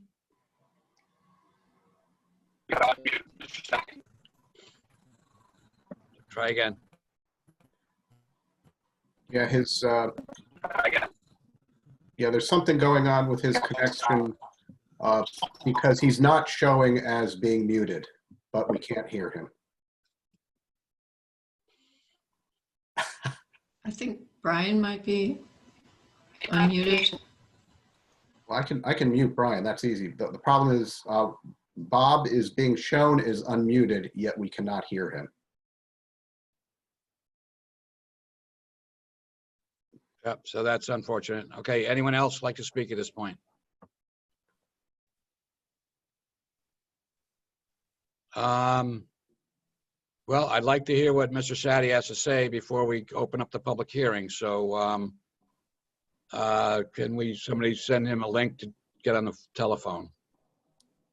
I can do that. I can also, he can hear us, so maybe he should disconnect and reconnect, see if that helps. As he's trying that, That's what he's doing, yeah. any member of the board want to take a 5-minute recess before we open the public hearing? We have one, yes. We have a couple. Yeah. So why don't we do that now? It's 8:34.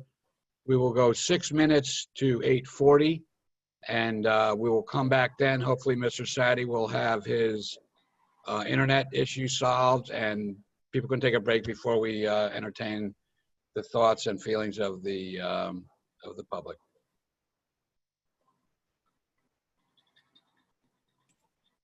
Now, can you hear me? We can hear you, Bob. Perfect. Thank you very much. This is to the last two presenters. Mr. Pollack was the last one. I really appreciate the presentation. Bob, excuse me. Bob? Yes. While you were trying to get back online, we decided we're going to take 5 minutes before public hearing and questions. So just hold on to the good connection, please. Thank you.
So Brian, we can still sort of hear the underwater tones from your mic.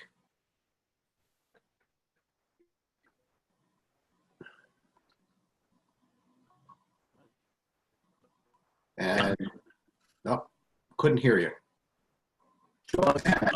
I'm muted. I'm going to mute it. Yeah, want me to mute you? Because we can't, when you talk, it sounds like you're underwater. You can dial in. Do you want to dial in? Do you have access to the agenda?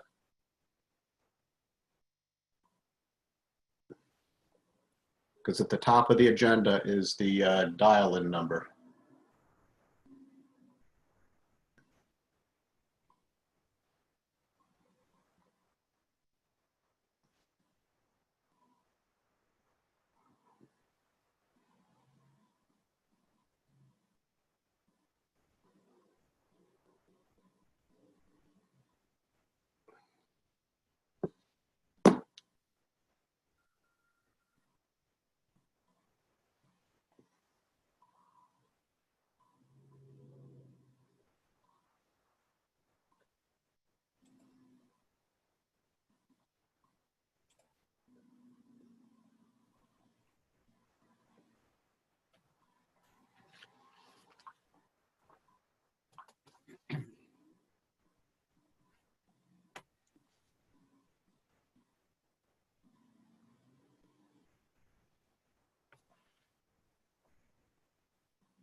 Okay, thank you for your indulgence. We're back in session. Mr. Sadi, are you alive with us? I hope so. Can you hear me? I can. Yes. Thank you. I want to thank the members of the team first with the presentation. Understand that most of us don't actually have paper binders. We're just reviewing it on Dropbox and the others, so it's sometimes more difficult to see it. But I have some questions for the last presenter, Mr. Pollack. If he's on somewhere, good, I see him there. The projects that you showed us, one was in Revere, the one was in Long Island. Were those all limited by those planning and zoning commissions to the 4 stories? That's just how they were designed? It varies by site and location. The one on Long Island was limited as part of the discussion. The one on Revere Beach, that one happened to be that number of stories, but immediately adjacent are a series of 5-story and 6-story wood frame housing projects.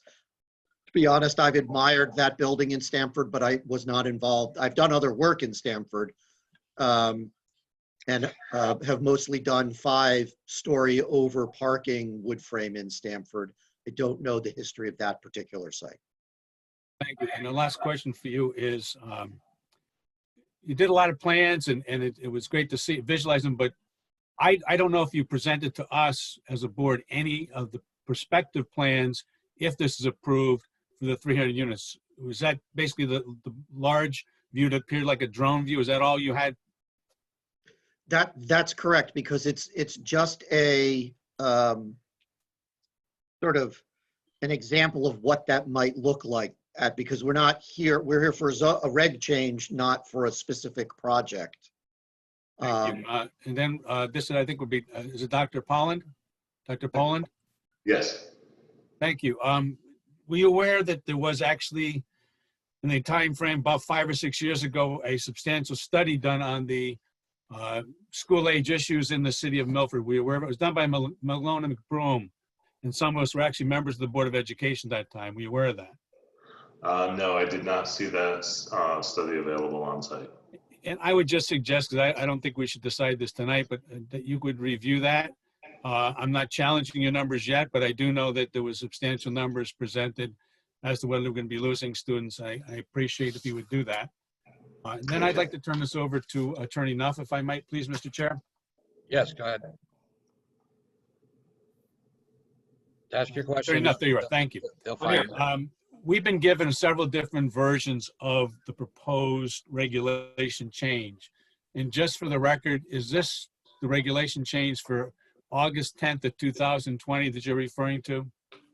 I will tell you, Commissioner Sadi, that the application was submitted on July 20th, 2020. When we submitted it, I understand that the Director of Planning and Development, Joe Griffith, has a specific format that he likes to send out the regulation amendments in. And so I think David Sulkis and his staff reformatted the regulation amendments, but it's the one dated July 20th. I think I can find the one that Joe and David did, but also the proposed changes are also in the packet that we gave to you both electronically and in hard copy. So there should be, all those should be identical in terms of the proposed changes. Actually, there was one change that was proposed, 3.9, I think 0.6 or 0.7, had to do with recreation units. I saw it on one of my earlier documents. I think that was probably the July 2022. And it shows up on page 4 or 6 where it talks about recreation units are going to, I'm sorry, page 3, 3.9.3.7. You want to add recreational buildings and uses accessory to multifamily dwelling units, including swimming pool, clubhouse, and exercise nodes. You want to add that. And I don't see that in the August 10th, 2020 that was provided to us most recently. We can just get clarification. I don't need it right this second. Yes, Commissioner Sadi, we are proposing the addition of 3937, and I specifically referenced that in the annotated regulations that we went through before. So that was in our original submission. I can check with regard to the version that you were provided, but as I noted, that is simply the addition of truly accessory use to a multifamily community. I can, questions. yeah, Mr. Chair? Yes. Yeah, I can confirm that the copy that the board was given dated August 10th, 2020 does have that language in it. It's a long document. So the part where it looks like it's missing is where in the form we repeat what the old regulations are. So it shows up later in the document. I can get you the exact page. That is on page 10 of that memo. Mr. Sadi. Okay, I'll find it at some point. I have a couple other questions for Attorney Nuff. Sure. And by the way, I can confirm what David just said. It is on page 10 of that August 10 regulation date. Okay, good. All right, Robert, next question. So you first talked about 3 parcels of property. Yeah. One, which is we would refer to Connecticut Post Mall, and you refer to Stop and Shop, and then you refer to I think it's called Marketplace with the Walmart and Barnes and Noble in it. Yes. Those are all part of the SCDD, and this change would affect those other parcels.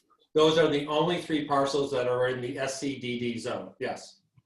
But if we change it, that would apply to those 2 other parcels, not just your parcel. That's true, and as would the 300 unit cap. And lastly, could you explain you started talking about the subdivision issue, and could you explain that a little bit more to the edification of myself, sure. at least other members of the board? So No, and I didn't mean to gloss over it, but I think we can start as a basis, section 3.9.6.2, which allows the subdivision of a parcel within the overall shopping center development to be created, even though you don't comply with any of the other setback requirements. And we gave an example, Target, this commission approved the subdivision of Targets. So Target exists on its own parcel. So while we have that opportunity to do so with the multifamily community, it is sort of an unusual provision.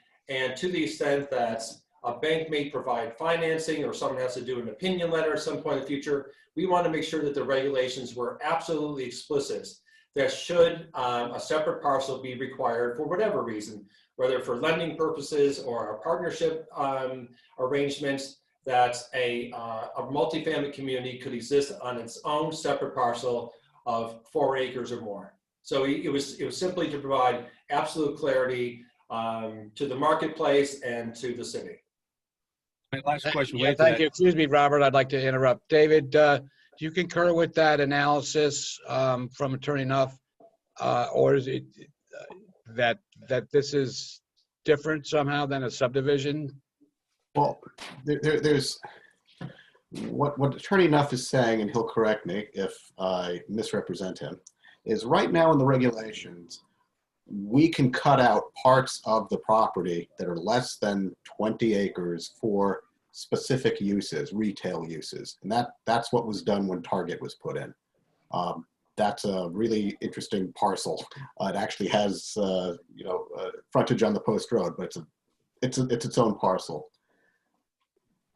We can subdivide other parcels for residential uses from the mall as long as those parcels right now under the regulations are at least 20 acres. So what they're asking is they want to change that 20 acres and reduce it to 4 acres. Right. Okay. Thank you. Now, so my second question to you, Mr. Sulkus, is that if in fact this regulation change goes through, do they need to come back with a request for a subdivision to separate that parcel? Yes. Okay. Yeah. But only if you wanted to create a separate parcel. So for No, instance, no. Totally understood. If you don't want to create a separate parcel, you don't want to subdivide, you don't have to come in front of us. But if you do, you would have to come before us. Okay, thank you. And Robert, you need your next question. This is my last one. So the question I have is, you had said there's approximately 80 acres. yes. And if it's 4 acre zoning, then we could have 20 different parcels of the type of mixed use that you're talking about, mostly residential, on that land if you decide to develop it that way without going through subdivision. Well, no, because first of all, we still have a cap of a total of 300 units. So we wouldn't be putting 300 units on 4 acres divided by 80 acres. So however we divided it, I mean, and I think what certainly is contemplated is one parcel, to the extent that that's even something that we choose to do in the future, one parcel that would comprise the entire 300 unit multifamily community. So and so that only would be permitted for multifamily, because I think the regulation currently provides that the minimum acreage in the shopping center design district, I think, is 10 acres. So My questions have been answered at this point. Thank you very much, Mr. Chair. Okay, thank you. Are there any comments or questions from the board? And again, the board will have many opportunities to ask further questions or make personal statements as this process unfolds. But if there's nothing else, then I'm gonna make a statement, and then I'm gonna open it up to the public. Any other questions or comments from the board at this point? All right, seeing none, I do have a couple of things that I'd like to say. I fully understand, and it was a great presentation, and it was enlightening to show us what the state of retail is and the state of malls in general, or specifically, are, and that a lot of things have to be reimagined as time goes by. I have a concern that we do not have a master plan. You know, we talk about great visions of what a great potential end product can be for the mall, and it's not in front of us. And I understand that what you're saying is that you need a Band-Aid first, and protect the economics of the property first. But so that's a concern for me. I also think that if in fact this property is under duress, then at one point possibly the Stop and Shop property might be under duress. as well as the other property. I don't even want to, whatever, the Walmart property or Staples property, whatever you want to call it. And by limiting 300 units to the zone, it's really first one in takes all the gold, because the gold is the residential, right? So I feel that that creates a first one in opportunity that may not, if in fact, I'm not sure I agree, but if in fact that residential component in a mixed use is the only way to salvage the entire zone, then I think that might be not in the best interest of Milford. And another concern I have, and it's not a question, another concern I have is that, if all of a sudden there's the residential development and that seems to monetize well enough, and then this mall operator just gets out, and then we're left with nothing but an empty mall and 300 units. And I don't really believe that, and I'm not saying that I suspect any kind of hidden agenda, but there are economic forces that are bigger than our best ideas. So those are just a couple of things. But by the way, it was very informative, and I appreciated every bit of the expertise that was presented. And I personally fully understand that the mall needs to be reimagined. With those statements, I would open up the public hearing. If you would please, if you want to speak, raise your hand electronically or do the wave, and David will bring you in. I would ask that you keep your comments to about 3 minutes. State your name and address for the record. And if you're repeating what someone else said, rather than expound on it, just identify your concerns and beliefs as being concurrent with or being the same as someone else. But at that point, I will open it up in no order. If you want to speak for or against, whoever David sees in queues, he will be able to allow you to speak. Okay. First up is Gary Johnson. Thank you, David. Gary Johnson, 70 Terrace Road.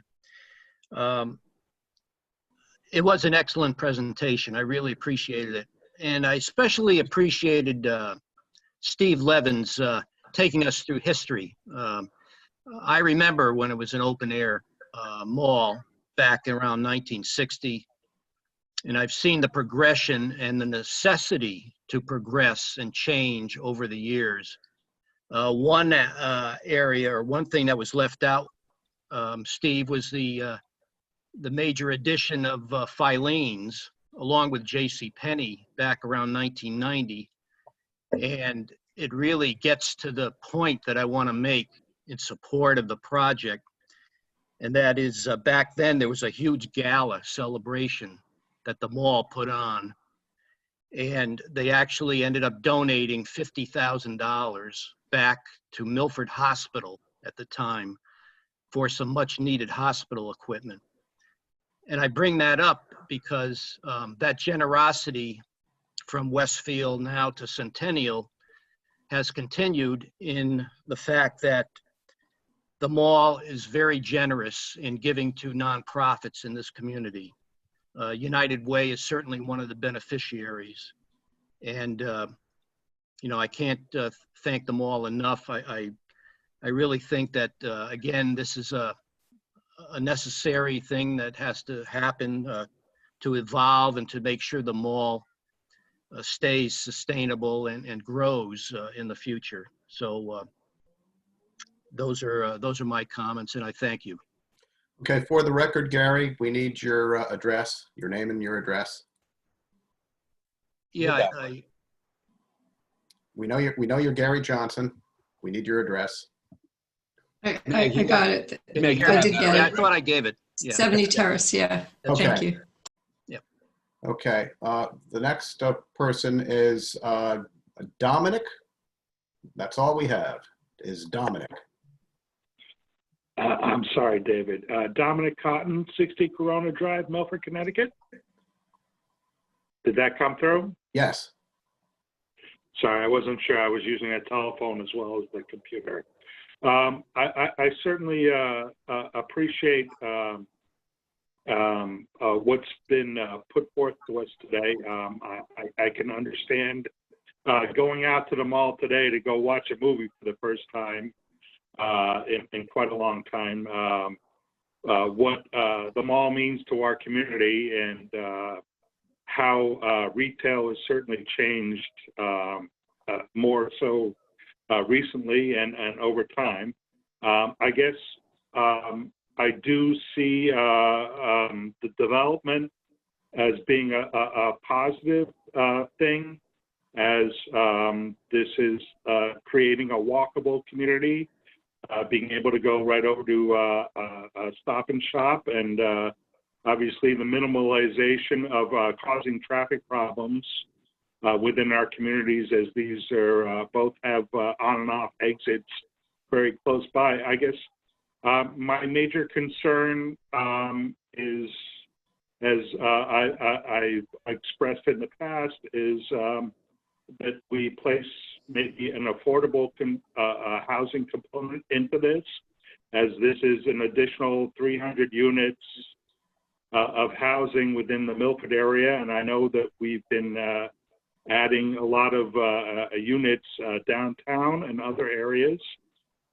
So I guess my concern for our community is that we're going to have to make up for these 300 units, or this would be like 30 units that should be affordable housing. And if the proponents of this zone change would take that into account, or maybe be thoughtful of that in seeing if we can make that available to the Milford community. But aside from that, I don't see any other real complete issue. Thank you. Thank you. Thank you, Dominic. The next person is Frank Smith. Thank you, David. Frank Smith, 232 Second Avenue. I want also to, I know we don't want to repeat ourselves, but to commend the centennial presentation, Mr. Levin too, and taking the time to kind of summarize the history of the Connecticut Post Mall. Connecticut Post Mall, when it opened in 1960, was the largest and probably one of the most dramatic changes in department store or general shopping habits of Americans. It kind of ushered in that whole era. I'm old enough to remember, as was Mr. Johnson, the open air Connecticut Post. I had my first date at the Connecticut Post, took the bus up, bought some things at Eli Moore, and went to see a movie there at the cinema. So it's something that's been part of my life, all my life, and it's a very important thing to me. And I think the participation of the Connecticut Post, both under Westfield and under Centennial, they have been exemplary citizens of Milford, and obviously large contributors, both from the tax standpoint as well as its charitable work and donations. However, I do also feel that there is something here that has to be addressed, and that is the continuity of the culture of our town, of which the Connecticut Post is iconic and central to that. Mr. Nuff had mentioned that under the shopping center design district would allow residences, which is certainly true. Probably part of that RMF 16 was to admit what at the time was the original Riders mobile home lot. But the point is that you have to change the regulation in order to put in residences here, and otherwise we wouldn't be having this hearing. Would urge the board to look very carefully. As much as I understand the headwinds that Centennial is up against, both from the general downtrend in mall shopping, department stores shopping, which they have summarized very well, and now compounded by the COVID, I certainly understand the difficulties. But I believe that the culture and landscape of Milford transcends the immediate interest of a particular business. And while I am certainly appreciative of all the things that Centennial and the Connecticut Post Mall represents, I believe that we should make a greater effort to examine and explore other opportunities as far as some of the other configurations that were brought up tonight. Someone had mentioned, and the chairman brought this up, that the other parcels, including Marketplace, would fall under this shopping center design district. And I think Mr. Sadie mentioned this would make those parcels also eligible for 300 new residential units.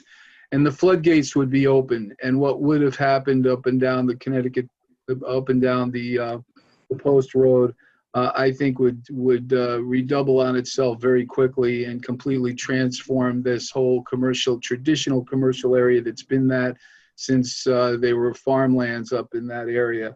So I urge the members of the board to examine very closely other alternatives to this without immediately going to residential, and think of it too on the broader context of what we do in controlling and helping to devise the type of town that we want and we have always known.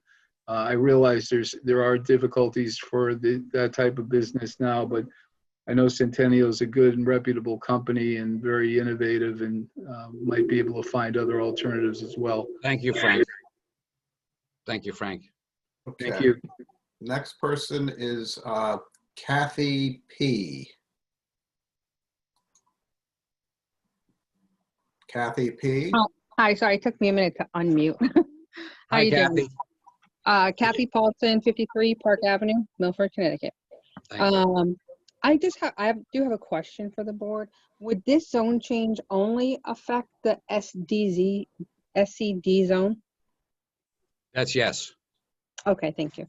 Also, I don't think we need any more housing in Milford at the time. I agree the mall needs to change and move with the times, but I think we've had a lot of housing added recently and more coming, especially in way of apartment buildings. I don't think it's good, and I think we may be looking at crowding our schools, because I know right now it's just COVID, but a lot of people were affected financially, and some of the parochial schools are seeing a decline in their enrollment, and they're moving into the public schools. So I think maybe a little more investigation needs to be done in our schools. Thank you. Thank you, Kathy. Okay, so the next person is Pam Stanesky. Hello, Pam. Hello, Mr. Chairman. I'm sorry. Thank you very much to you and P&Z for allowing me this opportunity. I am Pam Stanesky, the Executive Director of the Milford Regional Chamber of Commerce, and I am also a resident of Milford 35 Point Lookout. Before I get started, though, I do want to talk a little with my support on this. I do want to just say that I did serve in the capacity on the Board of Education, in fact, with you, Mr. Chairman. And at that point, we had almost 7,700 kids in our schools. We have not done anything to downsize the physical footprint we have. And right now, I think Dr. Kataya said there's roughly 5,500 students that we have. So there is capacity for us to accept more students, at least from my understanding from many years ago on the Board of Education. You know, sir, for 65 years, our chamber has connected business to community and community to business. Most recently, I was proud to unveil that we have a shared vision with the city to promote Milford as a place to live, work, and play. And the Connecticut Post Mall, they share that vision too.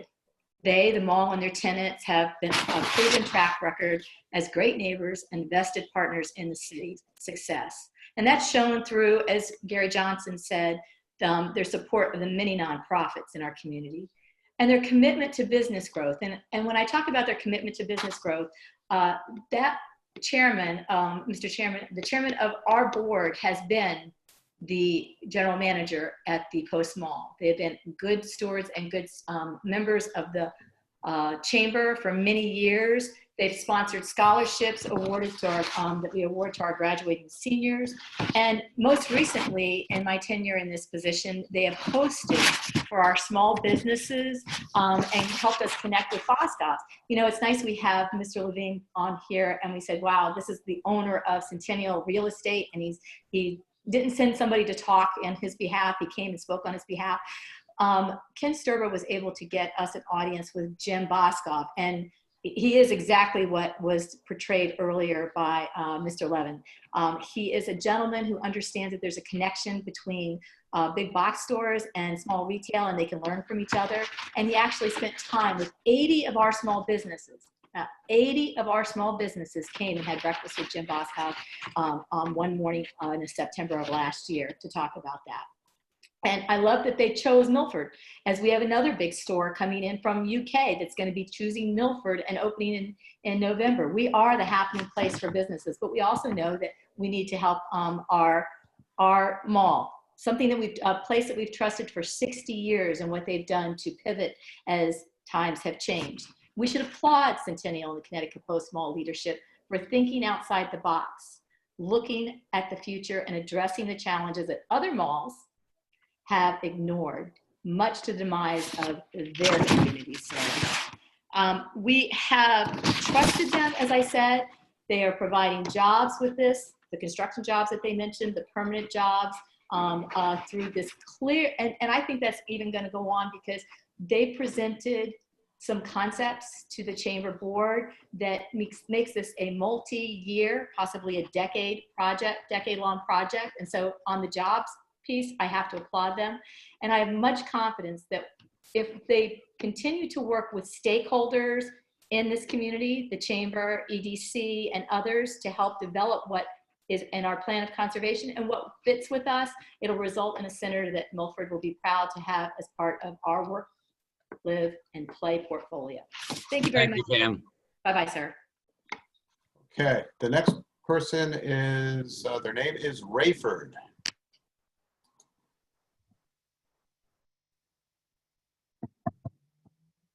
Rayford, who I see on the screen but is muted. You need to unmute yourself.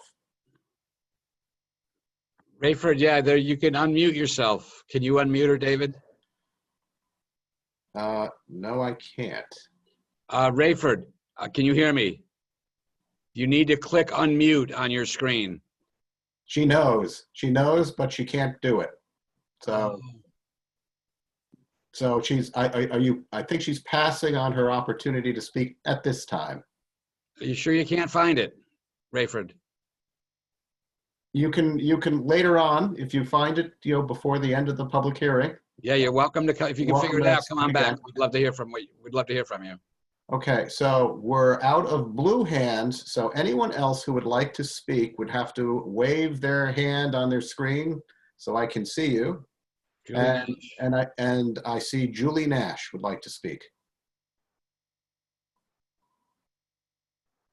Julie. Evening, Chairman Quish and members of the board in Centennial. Thank you all for being here.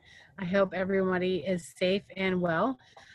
Just want to read some prepared comments into the record here. I speak tonight with a great apprehension regarding the proposed regulation change to the shopping center design district. While I would normally applaud a mixed-use development with a housing component, this particular proposal is not in a place that lends itself to the long-term health and well-being of Milford and its economy. My concern is twofold. The proposal is not comprehensive enough to justify the proposed changes. The proposal lacks a long-term cohesive plan that encompasses multifamily residential development along with complementary, innovative, and vibrant uses that will enhance the viability of the mall. A multifamily residential development at this site must serve as a yin to the mall yang. They must blend together to work as one ecosystem. This is not demonstrated in what is before you. This site calls for a reimagined mall as a lifestyle complex to potentially include university extensions, workforce development, corporate headquarters, co-working spaces, housing startups and mid-sized companies, building a lifestyle ecosystem and long-term viability. What you have in front of you is devoid of any such potential. This plan lacks the vibrancy and innovation we have seen in other mall proposals across the country. I just want to speak to a couple of those proposals that I've seen. One, Google leased the entirety of One West Side, a redevelopment project at the West Side Pavilion in West Los Angeles that is turning the shopping mall into a 584,000 square foot creative office campus. Two, Westfield Corporation is repurposing more than 34,000 square feet of its Westfield San Francisco Center into a unique blend of co-working, technology demonstration, and event space called Bespoke, amid 200 retailers and restaurants, a theater, and a day spa. This multi-million-dollar project in the heart of Union Square is the first to include co-working space in a U.S. shopping mall. 3, Industrious, which provides flexible workspaces, will open its first New Jersey outpost inside the Millburn Mall. The company will occupy a 30,000 square foot space, continuing an innovative track as one of the first companies of its kind to enter the retail frontier. 4, Austin Community College has transformed 32,000 square feet of the Highland Mall in Austin, Texas, once a JCPenney store, into a sleek, open-plan learning lab. Shared workstations with more than 600 desktop computers fill out the space. The rest of the mall will soon be developed into an academic incubators, office space, apartments, and retail shops. The second concern I have is opening Pandora's box with a regulation change.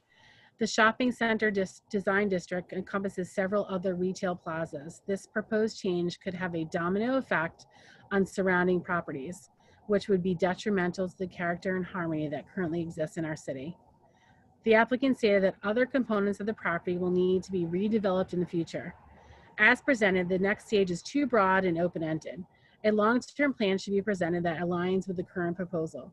We need to know the backup plan in the event that the mall continues to devalue despite the proposed development. With more questions than answers, I fear this application for a regulation change is premature. In closing, I look forward to working with Centennial, appreciate the investment in Milford, and the partnership we have in the success of Milford. Thank you, Julie. Thank you. Okay, so back is Rayford. Also known as Sarah Bromley, using Rayford Bromley's Chromebook. So I'm at 27 Norway Street. I'd like to echo some of the things that Ms. Nash just commented on. One thing is I never heard anyone mention how much these rental properties are going to cost, how much rent is, or do they people own or rent in these? Can you guys hear me? Yeah, you were breaking up a little bit. Sorry, this is the clerk. I could not get your name and address. Please repeat. Sarah Bromley, 27 Norway Street. You got that, Meg? Okay. So you expressed a concern about your internet is intermittent. You expressed your question was about the price of the apartments, the rental price? Right, because if they're sort of pricey, then it seems to me if we're going to live in a pricey place, I might not want to, no matter how many trees are around me, I might not want to look out and like be in a mall. There's lots of existing housing that I might choose over that.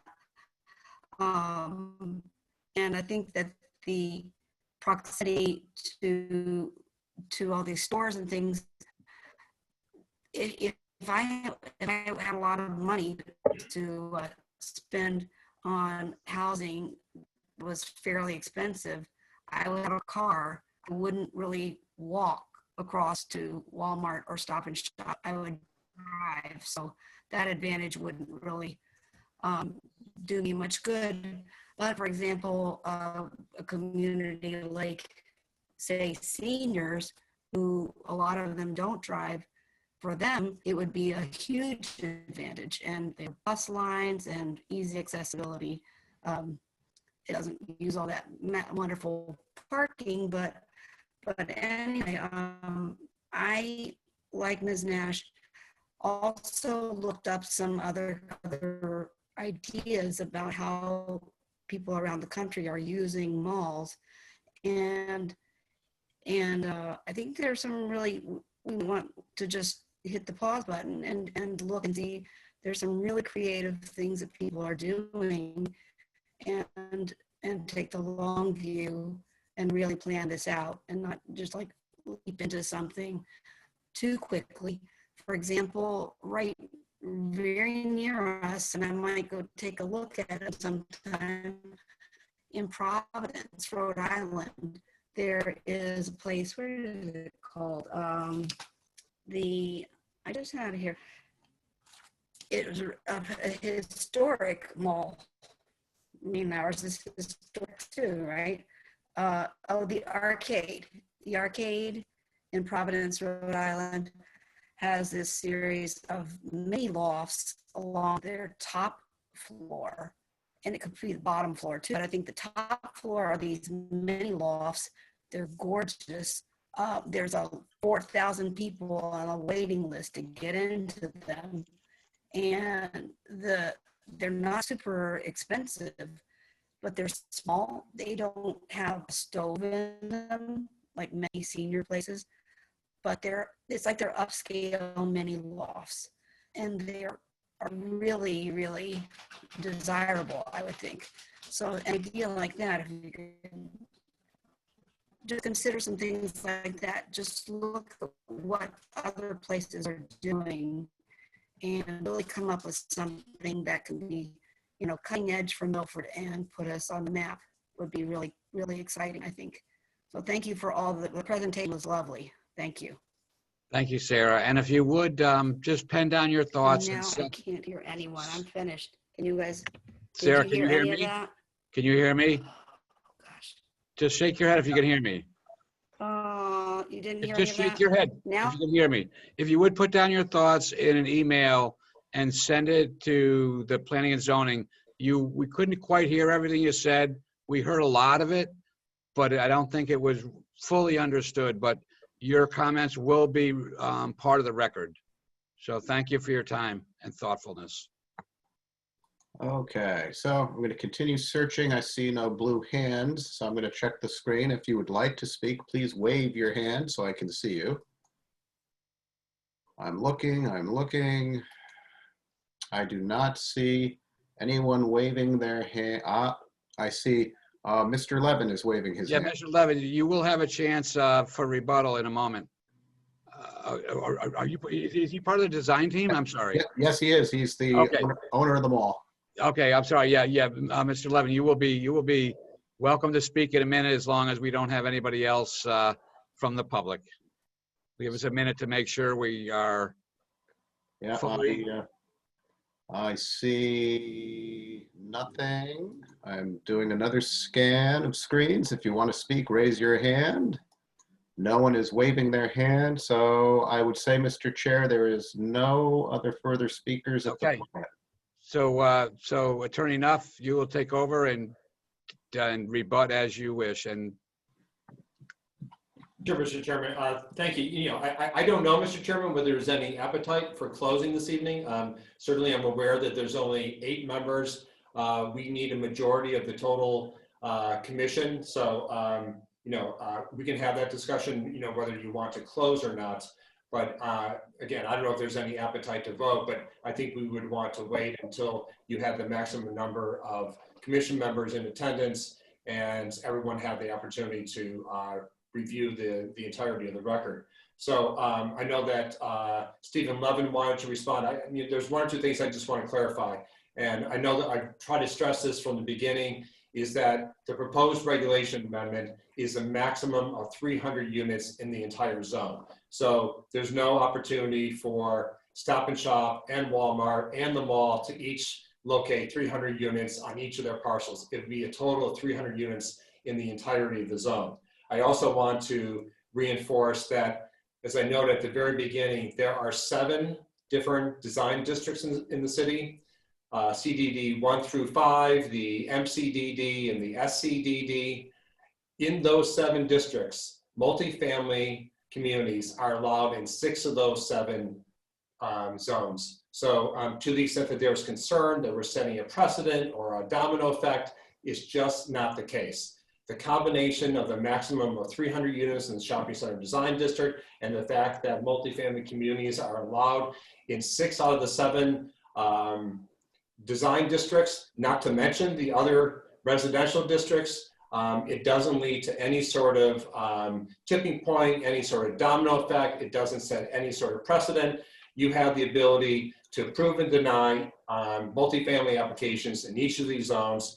Any other addition beyond the 300 would be another regulation amendment, and you'd be acting in your legislative capacity, so you would have complete discretion whether to approve or deny those further applications. So we took great care to make sure that we gave the city comfort that what has been alleged simply could not take place. That somehow that there would be that the city would be overrun with multifamily in commercial zones. Frankly, I mean, I can make the arguments that we could have far in excess of 300 units under the current zoning in the shopping center design district, but we want to work with the city to cap it at 300 units. So I think Stephen Levin clearly wanted to speak, so I'll turn it over to Stephen. Thank you, John. Thank you all again very much for your time tonight and for all the patience in listening to our proposal and all the comments that have come afterwards. I just would like to make a few comments related to some of the concerns that were brought up and some of the comments in terms of what maybe other malls are doing. You know, what I again would like to say is that, first of all, please understand, I mean, we've made a $240 million investment. So we're not here looking to buy something and come in and tell you what we would like to do with it. We are very, very invested in this project. And I say that because if we didn't have to ask for your approval, if we could find something to do that didn't require your approval, we would be doing that because we understand the severity of the situation this mall is in. And you don't have to go too far. This is a business that we're in, and nothing is perfect. The comment about we need to bring forth a master vision, that would be fabulous. That would be great to do. The mall didn't have a master vision for the 60 years it was created. It took time to develop the master vision because the world evolves and the master vision couldn't be created day one. You don't know what use is next up in the world of excitement. Yes, co-working is great. We love co-working. Google would be great. But the reference to Google going to Los Angeles, California, I know that project well, cannot be compared with our mall in Milford, Connecticut, nor can Union Square in San Francisco be compared to Milford, Connecticut. We have to deal with the reality of where we are and what our project is. And I can assure you, I say this with the most sincerity I can, you have the best owner you could have for this project and the best partner in USAA Real Estate who has a long-term commitment and a long-term plan. And if we could bring it forth today, we would of course do that. There would be no reason not to lay out for you a major master plan, but that's not the way it works. We have to move a step at a time and let the plan evolve. If Google showed up tomorrow, you don't think we aren't calling these companies? We are a national company. We have exposure everywhere. We are not just looking at one residential project and coming to Milford to to ask you about a residential project. We are asking for your support to help this mall survive. This is a small ask for a major event in the life of this mall. And I don't know any other way to say it. This is not to go back to the drawing board to come back. You've seen the world. The world's falling. I mean, every company's going bankrupt. We've lost 30% of our income in 1 year. I mean, 1 year we've lost 30% of our income. I mean, this mall will be owned by the bank if nothing is done. And these aren't threats. I'm here because we've made the commitment. But to compare us to San Francisco and Los Angeles, doesn't make any sense to me. Focus on your city and this mall that is there and exists. And what do we do about it? What do we do about it? Google, I would be thrilled to call you and say, Google is coming to the mall. If they show up, we'll put them at the mall. Promise you. Promise you. Google shows up, they'll be at the mall. Anyone else like that? They'll be at the mall. We have a vision, but we have to execute it a piece at a time. We have to show the community. We have to show Google that we're investing in the mall. Do you think Google's coming to a mall that's declining, that's tenants are leaving? No. Google's going to where dollars are being invested for their employees to live nearby their work, bring restaurants, eat. That's what drives these tenants wanting to be here. So we've got to show them that Milford is committed, that Connecticut Post is committed. That's how I got Jim Boskoff to the mall, is that we were committed. And I cannot emphasize enough. I appreciate the comments, and I apologize for being as passionate as I am, but I want this mall to be what I think you want it to be, and we can deliver it. We can deliver it, but we can't answer all the questions right now. We just can't. If we could, we would, because it would be much easier to answer all the questions, and I would love to. We can't do it, but I can tell you that we need to take a step, and then that step will show industrious. That step will show those tenants that they want to be here. That's what makes the difference. You can't sell from a position of weakness. We have to sell from a position of strength and commitment, and that's what it takes. This is the first step in demonstrating our commitment to this project. You know, this is the biggest asset in Milford. This mall needs to be maintained. I understand Stop and Shop, and I understand, but they're not here. They're operating their store. They're not here. We are here with a dire need. And I don't know any other way to really say it. We're doing everything we can do. We've invested $30 million. I would hate to tell you what it's taking us to retain Dick's to stay at the mall and not leave the mall. We're going to lose millions keeping them at the mall. This is not a sustainable plan. And we need your support. And they're valid comments, and we'd address them all if we could. We can't address everything, but we can commit to you. We're going to stay here, just as we've done with Boscom's.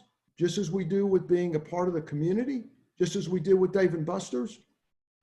You look and see what happened to Meriden. You look around and see when the owner doesn't do what we've done, what happens. And I don't want to be in front of you when it's too late to do what needs to be done. So I would love to get on a plane. I'd love to sit in a room. I'd love to talk through it with you for days and days and days, because we need your support. We are a good partner and a good owner, and we respect your opinions. We very much love the community of Milford.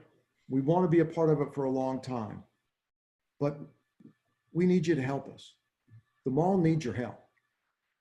And, you know, I don't know any other way to say it. The mall needs your help. And thank you again for your time. Well, thank you for your passion and for your entire team and for your presentation, and for your being a good corporate citizen for as long as you've owned the mall. Mr. Chairman, if I could just interject one thing, and Stephen, I'm sorry, who's talking? It's John Duff. I'm sorry, Mr. Chairman. I can't see you. I'm sorry. Oh, John, I'm sorry. I'm here. Sorry. Yes, John. And I'm sorry to interject. And obviously, Stephen is a really tough act to follow. But I just want to follow up with, you know, being a lawyer. I just want to make sure, you know, everyone understands the context of this application. You know, we are simply revising the regulations. There's no requirement of a master plan. And what I started out by saying, the shopping center design district gives us a really good foundation for all the things that everyone's talking about, for all those other uses. They're already all included in the shopping center design district regs. That's why I say these are modest adjustments. All those really wonderful, exciting uses that everyone's talking about, whether it's education or recreation or health clubs, entertainment, they're already permitted in this zone. So that's why we're not making any changes to that. We're merely making minor modifications to primarily the format of multifamily. Multifamily is currently permitted. We're asking for the ability to create multifamily that people actually want to live in the context of a regional shopping mall. So I don't want to overplay this or to be redundant, but I think it's important to go back to the shopping center design district regulations, look at the permitted uses, look at the very generous bulk requirements, and that's why we're not making other changes in any of those uses. So the existing regs with the tweaks that we're requesting tonight provides us the envelope to create the vision that Stephen and Scott and John have all discussed. Thank you. And you have the floor and your team has the floor. If anyone else wants to speak, other than that, I will open it up for rebuttal from the public. Mr. Knopf. I think we're all set. Okay. So I would then open up for comments from those who have already spoken in the public to speak to anything that the team just presented. Is there anyone that would like to rebut, so to speak? I'm scanning. No one is waving their hands. And I have no blue hands. I will scan one more time. I see no one waving. And I see no blue hands. So there are no other rebuttals. Okay. So seeing no rebuttal, then the applicant doesn't need to rebut the rebuttal. So I guess we're done with that. Does anyone see any reason why we should not close, any member of the board see any reason why we should not close the public hearing at this point? Mr. Sadi. Thank you. It was a very impressive presentation, but it was also very extensive. And I think that we need some time to think about some of the comments that were made by the public. I would not like to close it today. We also are short a board member. We need a super majority to get this passed. Just for the board's record, you need 6 members of the entire board need to vote. Is that the sitting board? 6 members of the entire board. So you have 7 members tonight. Not that anyone's asking you to vote, but you have enough members to vote. Okay. Okay, does anyone else have a problem with keeping the public hearing open for questions that we might ponder when we think about what we've heard and seen tonight? So without objection, we will keep the public hearing open till the next meeting. I'm sorry. Okay, Carl, please. I would not like to keep the public hearing open. I'm in favor of closing it. Okay. Anyone else in favor of keeping the public hearing open or in favor of closing it tonight? Can we call the roll Jimmy? on? Jimmy? Yeah. I'm kind of leaning towards leaving it open. I think there's more to be said. This is kind of happening kind of quick. Can I just say something quickly as well? Yeah. Again, I thought the presentation was excellent. Mr. Levine, I think that's how you pronounce your name. Your passion was amazing. I still do have some concerns. I'm worried that this potentially could change the character of Milford, and I don't want to rush into anything. This is, you know, if you had a specific thing, and I know you can't do that, but if this was leaning just towards business, if you were becoming a telecommuting center and Google hired your people and they work from here, that would be something different. But kind of the sense I'm getting where you're going to build almost a community, you're almost rebuilding a whole new downtown. And what concerns me is you're going to be competing with the downtown now that's been struggling for 60 years since the original mall came in, which devastated the downtown. And now they're starting to get a foothold downtown again. The businesses are coming back, and kind of where it seems you're leaning, I think is going to compete against that. And the downtown's going to suffer. And I think there's businesses there that I'm concerned as much as you guys. I would love to see you guys come up with a plan because, like Frank Smith alluded to, my life has been around the Post Mall. As a kid, I used to go up there every weekend and hang out. But I'm not necessarily sure that that's how I would like to see our city remembered as a mall. I would rather see you guys transition into some other kind of a business. Again, telecommuting, people telecommute across the country now, work for Google. Google doesn't have to come here. You can get them to hire your buildings, and you have little, I don't know, little offices where everybody works from there, saves them money. I don't know, something creative. I'm just concerned that this is happening too quick. And again, the mall is going to change the character of the town for another 60 years. Now, to me, it also seems that, I don't mean to be harsh or anything, but the whole idea of malls maybe is a failed experiment. Across the country, they're all falling apart. Maybe that's not a good concept. You know, downtowns were quaint with little shops. Everybody liked it. Malls came in, it's cheap, out there access to build them up, devastated downtowns. And they failed. So we kill certain businesses for other businesses. I'd like to see you all succeed side by side.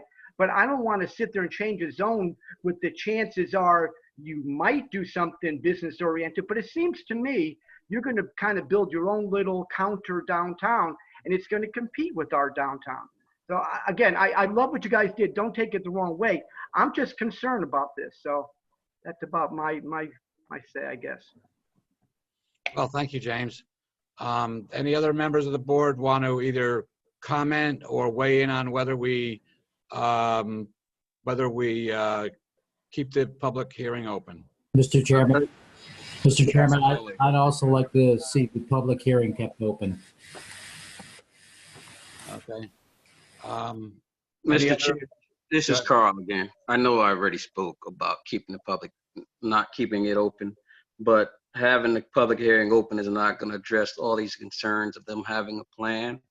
This is just addressing regulation changes, and keeping the public hearing open is just going to keep us on the phone another night to 10 o'clock at night. I know there's a time this is a public service that we are doing, but we do have families and things like that. This is very important, but we still have to keep in mind what we are here for. We're not here to force the applicant to come up with a plan just like that, just to keep a public hearing open, but this is just a regulation change. Thank you. I appreciate your thoughts. Would any other member of the board like to weigh in on whether we keep the public hearing open or not, or any other comment? I think I'd like to hear a motion, or I think we could just hear a motion to keep the public hearing open, and we'll see how the vote falls. Mr. Sadi. I make a motion to keep the public hearing open, the next regularly scheduled meeting of the Planning and Zoning Board. Okay, do we have a second? I'll second that motion. Joseph Cassignoli. Do we have any more discussion on the motion?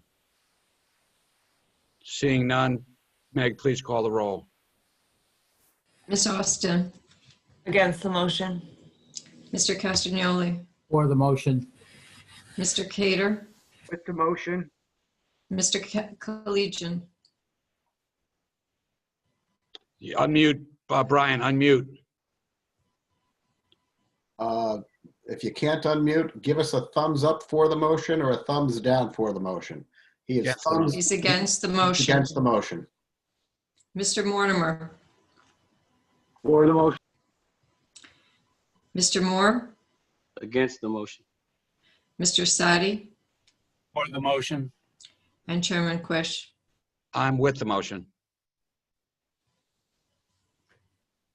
David, What was the total?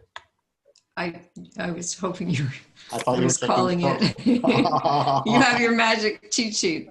I have my cheat sheet. I can call it again if you like. I think it's 5-3, David.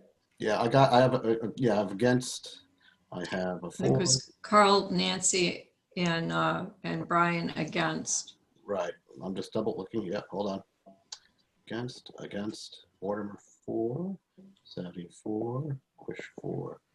Yep, I do have 3. Yeah, 3 against, and the rest are 4. Yep. Thank you. So 5-3, the motion carries. We will keep the public hearing open, and we will resume at the next regularly scheduled meeting. And again, thank you to the public for their input, and thank you to the applicant for a very well thought out and well delivered presentation. Thanks, Mr. Chairman. Have a good evening. Next order. Thank you very much. Excuse me, can I just say something, Mr. Chairman, quick? Who's speaking?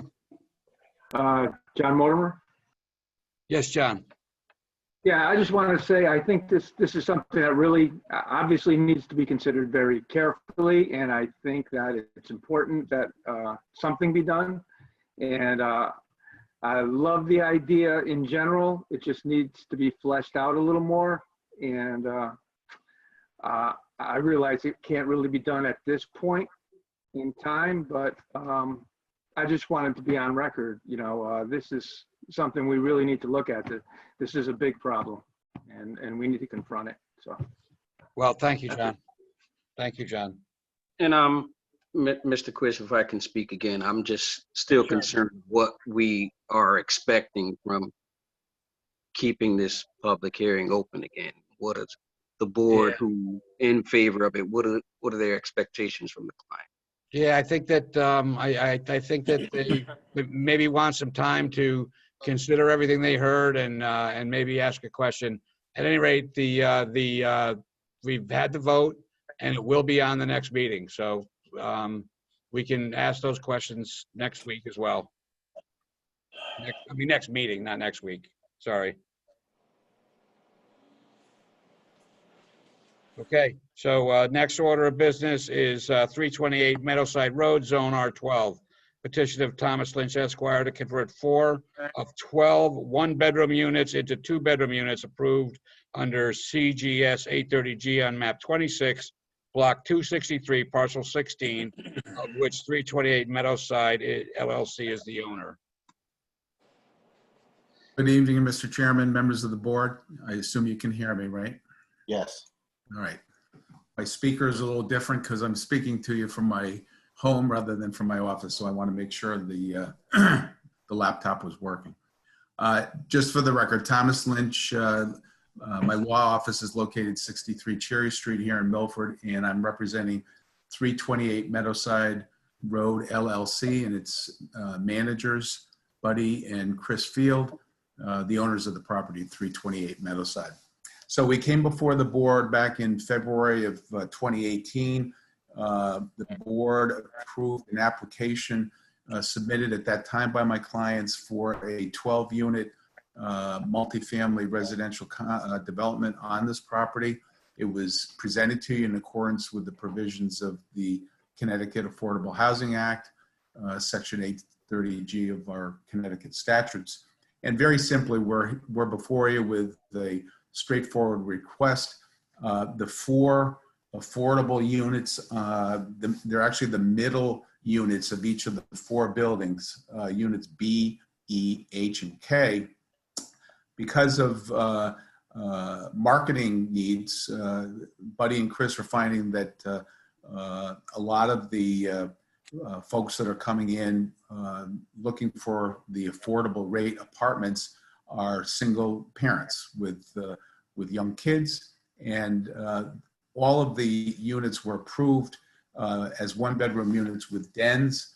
The proposal will reconfigure the floor plan of the 12 units so that 8 of the units would be 1-bedroom with dens, and then very simply a closet would be placed in the 4 affordable units so that they can be converted to 2-family units. David had noted in his report, again, because of the fact that it's submitted in accordance with 830G, we aren't bound by the zoning regulations as they relate to parking, but there are 27 spaces provided on parking. David was correct in his staff review that by having the 4 affordable units changed to 2-bedroom units, it slightly increases the parking count under the zoning regulations to 28. But we remind you, each of these units do have garages and a designated space in front of each unit, as well as visitor spaces. So Buddy and Chris have found with all 4 of their projects across town that either the 1-bedroom units or the 2-bedroom units really are serviced. The tenants tend to have no more than 1 or 2 cars, so that the 2 spaces for each unit would be sufficient to service the units. We did amend the affordability plan. That's part of your documents that's on the agenda. The 2-bedroom units rented to affordable tenants. The rents would be $14.73 a month for the tenants that have an income that is at 80% of the state median, which is now $94,000 a year. And those tenants that meet the 60% requirement, the rents for those 2 units would be $1,106 a month. So that's it. It's straightforward. It's just a matter of putting a closet basically in the 4 units that are designated as affordable. It does meet what they're finding in their marketing and people coming in to rent the units. I will say that all of their projects, the 4 of them that are currently built here in Milford, and then the one that's under construction right now down on Monroe Street, these apartments rent out very quickly. There's a very high demand for these apartments, and like I said, the 2-bedroom units will meet the need for single parents with the additional bedroom. So with that, I know it's been a long night. Any questions, I'd be happy to entertain them. And I will note for the record, I did go on the agenda tonight. There was a letter that was submitted in opposition from Denise Doucette-Janice. She was a former board member. She was also a vocal opponent of the project that was approved by the board and built by my clients at 335 Meadowside Road. So the letter that she wrote in opposition to the request tonight for 328 goes into great detail talking about buildings being built and parking being done on the street. And she's referencing, in fact, the project at 335, which is next door to her residence. It has no relevance to this project because this project hasn't been built yet. So I'm just noting that for the record. Other than that, any questions, I'd be happy to entertain them. Thank you. David, if you would give us a quick overview. Sure. The previously approved 830G project approved on 2/26/18 was approved with 12 one-bedroom units. Of these 12 units, 4 had extra den spaces. The applicant is asking to convert the den space in each of these 4 units into a second bedroom. No changes to the site plan are proposed. Units B, E, H, and K are designated as affordable, and all would become 2-bedroom units. The zoning regulations would require 1 additional parking spot for a total of 28, where the approved plans provide 27 spaces. And that's at a ratio of 2 spaces per 1 bedroom and 3 spaces per 2-bedroom unit. The Community Development Office has reviewed and approved the updated affordability plan. Okay, do we have any questions or comments from the board? Through you. Mr. Sadi. Thank you. Good evening, Attorney Lynch. Thanks for being with us so long. Can you tell us the authority to have an amendment to an 830G application that was granted previously over 2 years ago? Would this not be a new application? No, and I think the city attorney opined on that, Bob. So, but just to answer your question, when you come in before the board with an application for an 830G or any multifamily project, even if it's not an 830G, the request is made in this zone for a special permit and a site plan review. So under our zoning regulations, site plans and special permits can be amended by an application to the board. And that's exactly what we've done here. So. No further questions, Mr. Quish. Thank you. Any other questions or comments from the board? Yeah, so the ask is because there's a low demand for these 4 apartments as opposed to the 1 bedroom as opposed to the 2? Is this why they need to be converted? No, actually, John, it's the reverse. There's more of a demand for 2-bedroom apartments, especially those tenants that are coming in that meet the affordable income guidelines.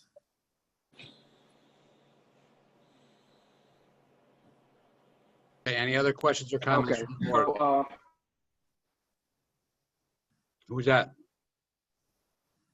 Oh. Any other questions or comments from the board? I don't know. I'm hearing something. No, there's no one officially speaking. Okay, must be feedback on my end. Yeah, we have had, my statement is that we have had instances where certain developers were, whether 830G or not, I don't know or care, but were getting 1-bedrooms approved with a den or a study and then advertising them as a 2-bedroom. And so I think Right. that would have been a problem if the affordability plan was approved and then they rented out as a 2-bedroom, and then the affordability plan would not be consistent with what the rents were collected. I disagree with the city attorney. I think this is a totally new application. And I think because we have a moratorium, I don't think we have any obligation to approve it. Now, the city attorney may be right, and there may be a judge up in Hartford that will agree with him. But I personally think that these developments that have come in and taken single-family homes and put a dozen or more apartments on this has been an egregious impact on local neighborhoods. And I am adamantly against approving this. It doesn't stop what's already happening, but I just don't think that I feel we should give a developer who has disrupted a neighborhood. And, you know, I understand it's business and I don't have any personal animosity towards anybody, but I do feel that the neighborhood has been negatively impacted by this and many other of these relatively small 830G applications that some we didn't approve and we lost in court. But personally, I'm against it. And at that point, if there's no other questions or comments from the board, we will open up the public hearing. Okay, so. Okay, the public hearing's open. Do we have anybody that wants to speak? I don't see any blue hands, so I will scan the screen. Wave if you want to speak. I don't see anyone waving, and there are no blue hands. Okay, seeing none, I guess you have the last word, Attorney Lynch. Well, Jim, I appreciate your comments, but my only retort to that is this was an approved project. The board approved the project.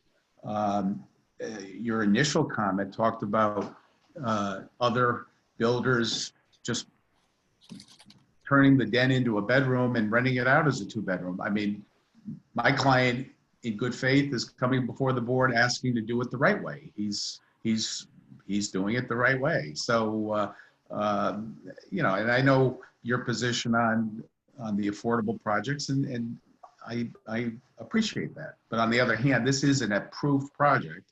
It's going to get built, and it's really a matter of, you know, having 4 of the units available as 2-bedroom apartments to rent to a single mom who has a child under her custody, or a single dad who has a child visiting on the weekends. And, you know, I leave it to the board to use their best judgment. Thanks. No, I thank you very much. I appreciate that. So there is no public comment. Am I correct, David? That is correct. Okay, so the public hearing is closed. Are there any other questions or comments from the board? I have a Peter. question. I'm just curious, if this changes from 1-bedroom to 2-bedroom, does it have a bearing on our affordable housing percentages at all? Or is that by units or the amount of people? Does it have any bearing at all? Yeah, we get more points towards the next moratorium. The more bedrooms you have, the greater the points. Yep. So, you know, I kind of like that idea, you know, I mean. Well, that's good. Yeah, but the follow-up question to that, Jim, would be how much impact does it have? And the reality is it's de minimis.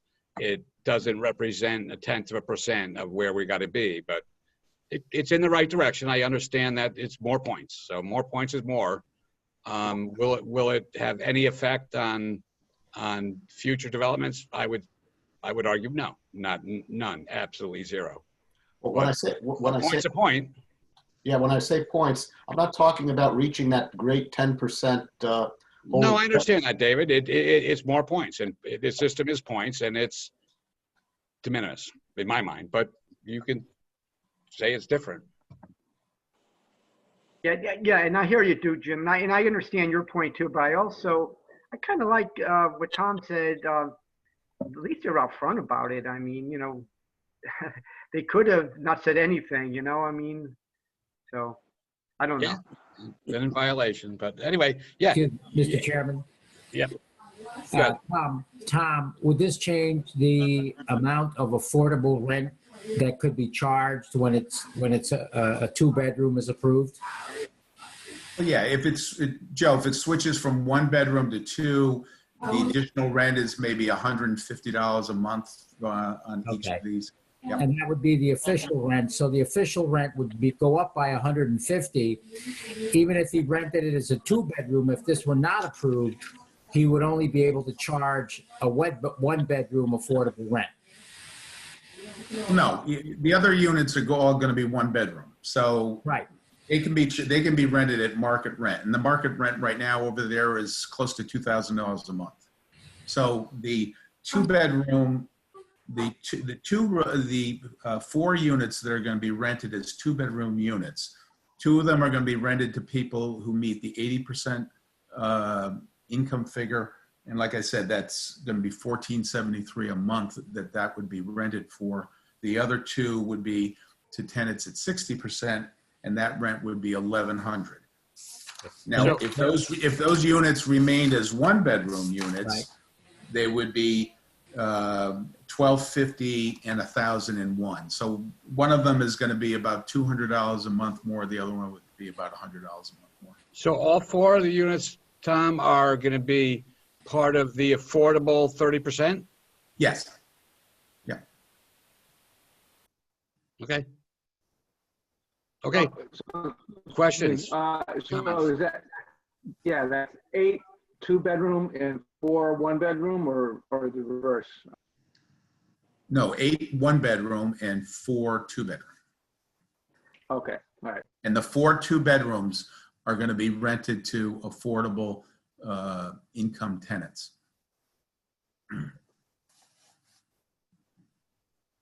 Okay. Any other questions or comments from the board? You're only going to, Mr. Chairman, Joe?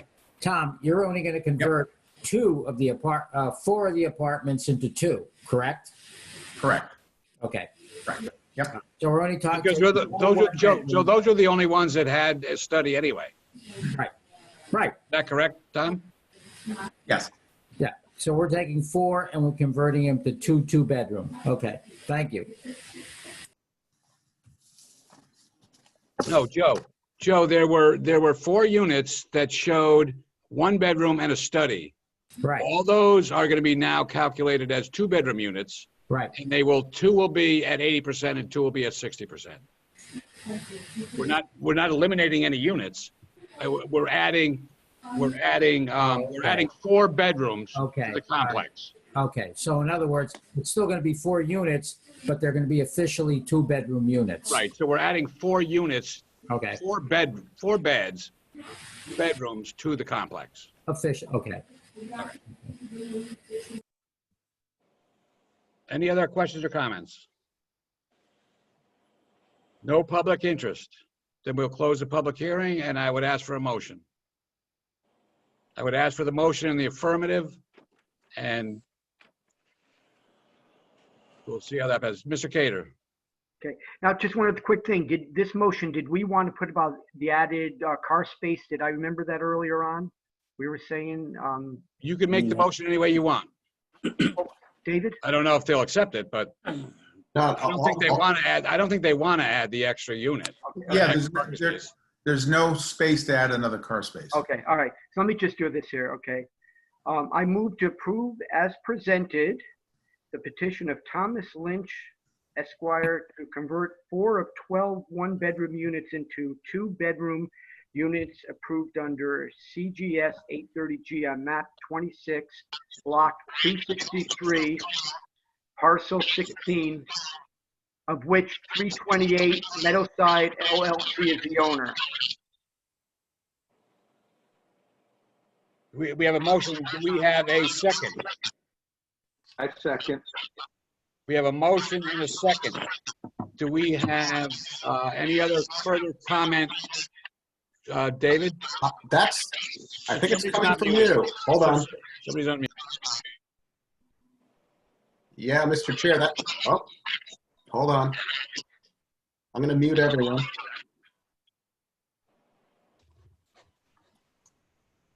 Okay, so you can unmute yourselves. I don't know where that was coming from. One at a time, unmute yourself. Oh, Okay. Mr. Sadi? Thank you, Mr. Quish. I was a member of the board when we did have this very contentious hearing over the course of 2 nights. I voted against it at that time. I will vote against it this time. I have 2 points to make. First and foremost, I agree completely with the chair that this, in my view, is a new application. It's not an amendment to it.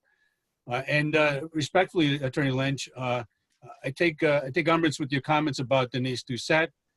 You made an effort to make sure she got off the board. You made her publicly apologize because you challenged her ability to be a member of the hearing about this particular problem. And I still oppose this, and I thank. Well, let me respond to that. I think you're talking about the wrong application, Bob. Anyway, Tom, this is not back and forth. Tom, this is not back and forth. Tom, this is not back and forth. If he's wrong, he's wrong. But any challenge that I had to Denise voting was 335. Right now, this is board comment. Okay, well, I'm not going to sit there and take a comment like that and keep my mouth shut. You could roll it off your shoulder. Well, I know, but it's not your turn, so I'm sorry. This is now for board comment. Public hearing is closed. All right. And board comment is board comment. So Mr. Cater, did you make a motion? Yes, I did. And do we have a second? We do. We have a motion and a second. Who was the second, please? That was I was. John? Yeah. Okay, So we have a thanks. motion and a second, no other, we have board comment only, no applicant input. I'm sorry, Mr. Lynch, Attorney Lynch, I don't mean to belittle anybody, but this is the process. You're not belittling me. If you want to shut me off, but I'm just saying. It's a process. I'm Anyway. I'm going to respond if I feel. David, like I mute need him, to mute him, will you, David? Okay, so anyway, we have a motion and we have a second. Do we have any comment from the board? Seeing none. Carl? I don't have a comment. Okay. Mentioned that other than that, we've been through this already, going back with the board with the comment, but I'm just ready to get through. Okay, well, that's fine. Meg, would you call the board? Sure. Call the roll, I mean. Ms. Austin? With the motion. Mr. With- Castagnoli? Oh, hold it. Was that with the motion? That was with the motion. Ms. Austin is with the motion. The Mr. motion is- Castagnoli? Against the motion. Mr. Cater? With the motion. Mr. Collegian? Wait, hold on. I'm looking. Okay, we have a thumbs up. He's with the motion. Mr. Collegian is with the motion. Mr. Mortimer? With the motion. Mr. Moore? With the motion. Mr. Sadi? Against the motion. And Mr. Quish? I'm against the motion. Okay. So we have 1, 2, 3, 4, 5 with the motion and 1, 2, 3 against the motion. The motion passes. All right, thank you. Thank you. Okay. Well, at least that wasn't 9-1. Next order of business is 100 Plains Road, and I apologize to the applicant. I had planned to have this first, so you did not need to wait. And I got distracted, so I apologize.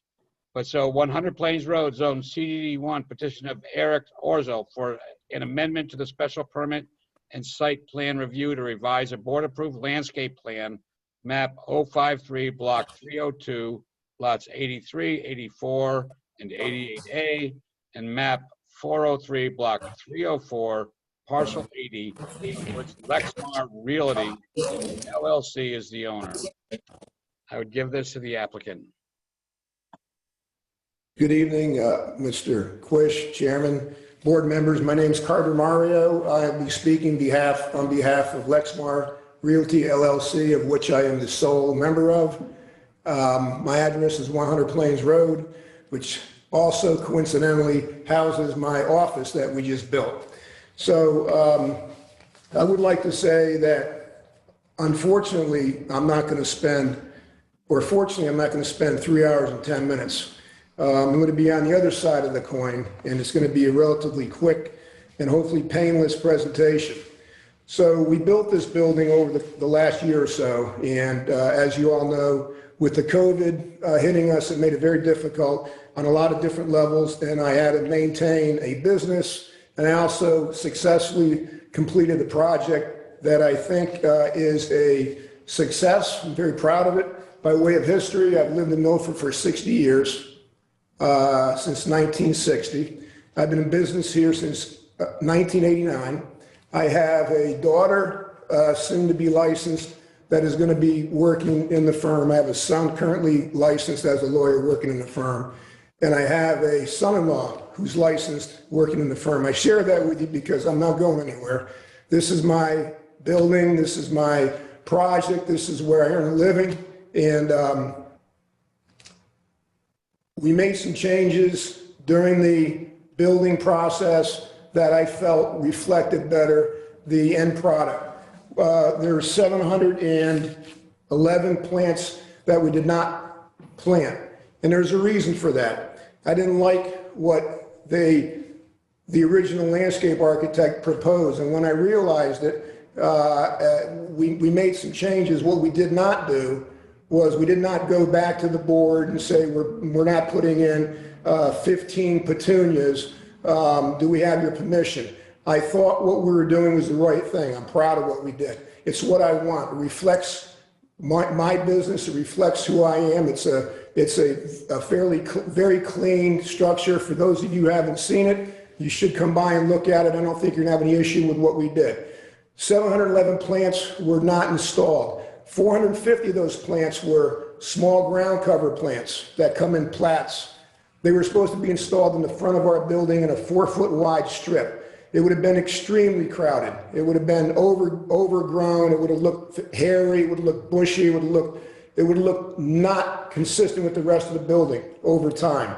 It was way more plants than was called for. We had another 150 plant reduction that was supposed to be along the border between my property and MetroStar, Bob Smith. There were several plants, 30-something plants in that border on a downhill slope, which would have been subjected to snow plow and sanding and so forth. So what did we do? In lieu of the plants, we continued Bob Smith's 6-foot tall privacy fence, and that gives us the separation between my property and his property. On the other side, we have Gloria Commons, and we have a 4-acre fully mature forest. On the other side, we have the Exxon gas station. On the other side, we have 95. So we don't have any privacy buffers. We don't have anybody complaining. It's really an issue of taste, and it was my decision not to put in the plants that we didn't put in. We had several other plants, trees that were called for that would have grown into the lights that were required that we did install for safety and lighting and so forth. So it wasn't if we just had total disregard for what the original plan was. We just made changes on the fly that better reflected what it was we were doing here. I'm proud of what we've done. I think if you folks came out and looked at it, you would agree that it's a nice building. I think it's an addition to the area, and I have with me the landscaper that made the changes. I have the builder that was here. We had a presentation we're going to share with everybody, but I got a sense that at 10:15 at night, the appetite for hearing a long-winded presentation and videos and so forth to get down to a granular level and look at Vincus minor, which is a ground cover. I mean, I really don't think that based on what we've done here, this really ought to occupy much of your time or consideration. I'm very committed to this town. This is where I made my living, where I've raised my kids. This is, and it's going to be here. Not looking to sell anything. It wasn't an economic decision. This is about an $8 million project. Putting another $1,000 of plants wasn't the issue. Just wasn't appropriate. And so for those reasons, I'd ask the board to make approve the request, the petition for an amendment to our landscaping plan. And thank you. If you have any questions, I'm prepared to answer what you throw my way, but I hope I've given you a clear enough explanation. Thank you, Mr. Chairman. Thank you.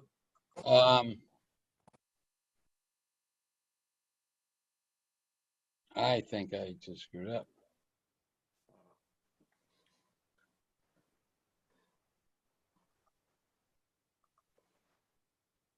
What are you looking for?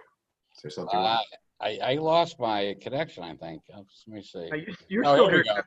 go. Okay, I apologize for that. Snafu.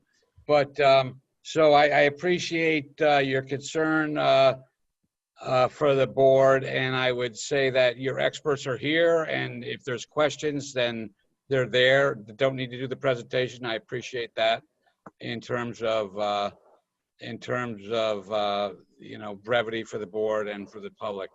So if there, David, if you would give a quick summary, and also if you would just give a quick overview on what is administrative and what requires board review, right? So some things that are really not impactful, And also if your judgment on whether this is of like kind and quality. So is the new proposal as good or better than what was proposed? So I think that is kind of a threshold for, and you're probably not a landscape architect, but you have a lot of experience. But so if you would give us a quick overview and an overview of why we are even hearing this, I would appreciate that, please. Okay. The part of why you're hearing it will be the second line to the end of the report. So I'll just quickly go through the report. The applicant proposes to amend the approved site plan with what was installed. The provision of setbacks, landscape areas, and buffers remain zoning compliant. The change of some of the plant locations was due to field changes to the parking area, location, and other site plan amendments, including light poles or proximity to other existing vegetation. That's actually a very good example of something that would be done administratively. You know, if you have to move a tree because there's a light pole in the way, or there were other field changes that needed to be made, you know, that would be considered minor, and I would never bring that back to the board. The addition of snow shelves also affected plant location, species, and placement.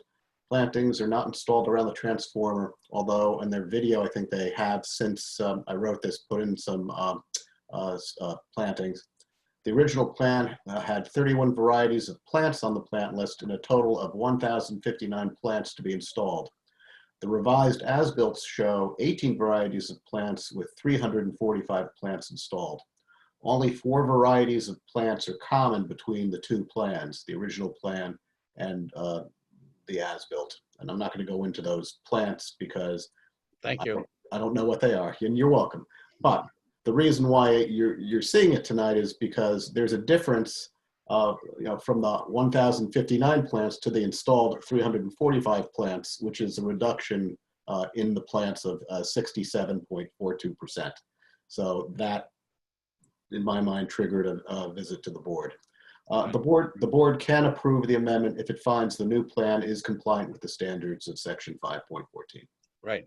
Now, again, you're not a landscape architect or a botanist, but are the lower number of plants collectively better plants or have better influence on the terracotta than the larger number of different plants? Or are we reapproving a plan with a less robust planting?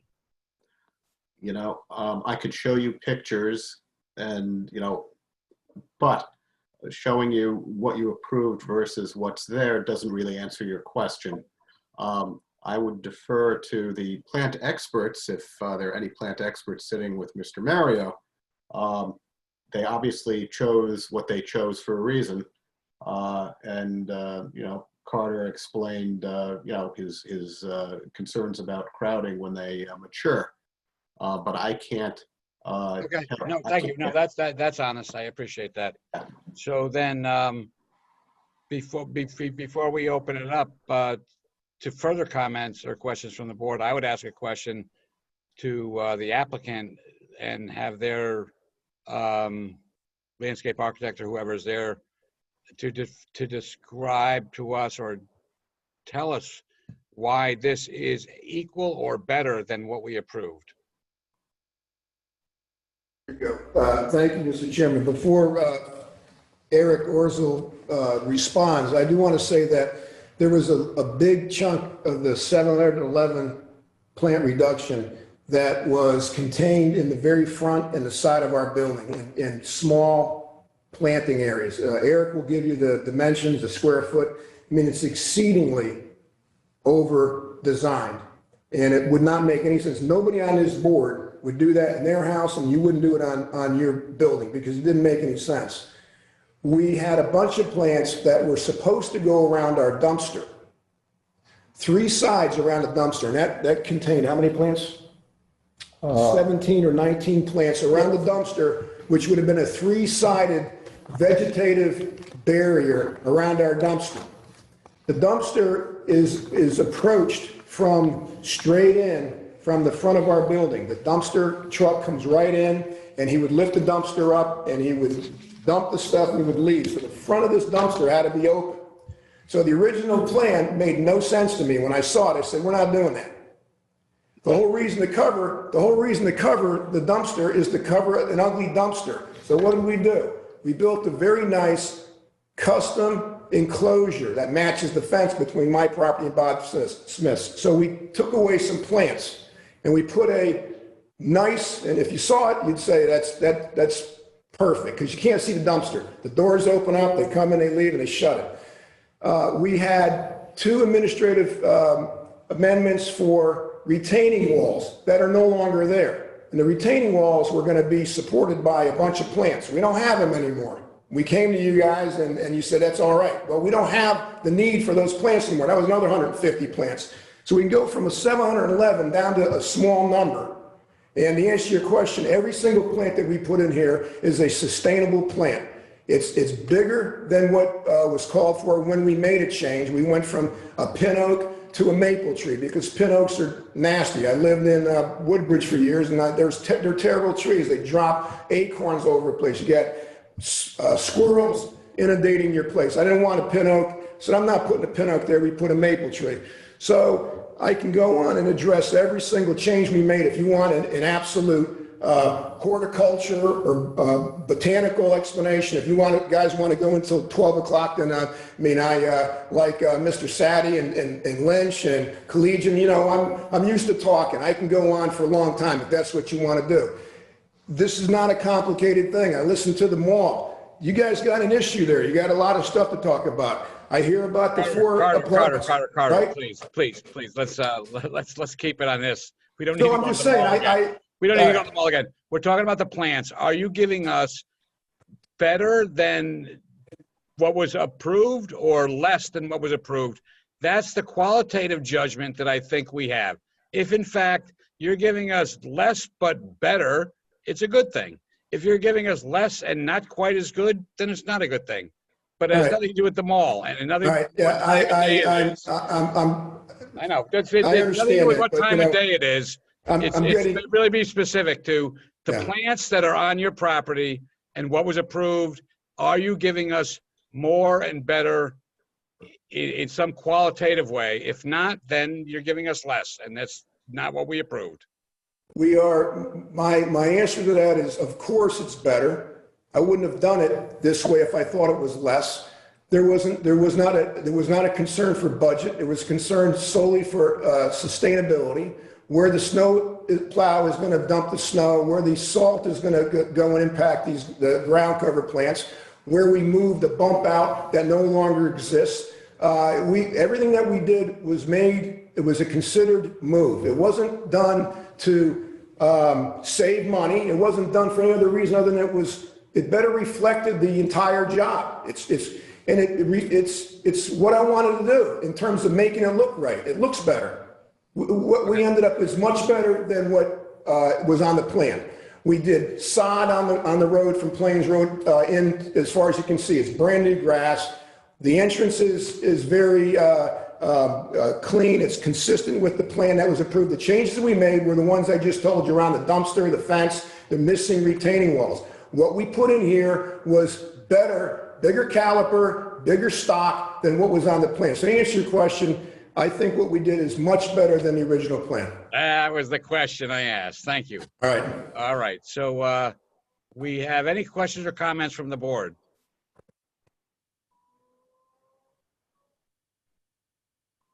I would just say I've seen the video, the drone video. It's a beautiful landscaping project. I think we're good to go. Okay. Thank you. So we have a public hearing because this particular, so David, if you want to just explain to us quickly why this is again a public hearing.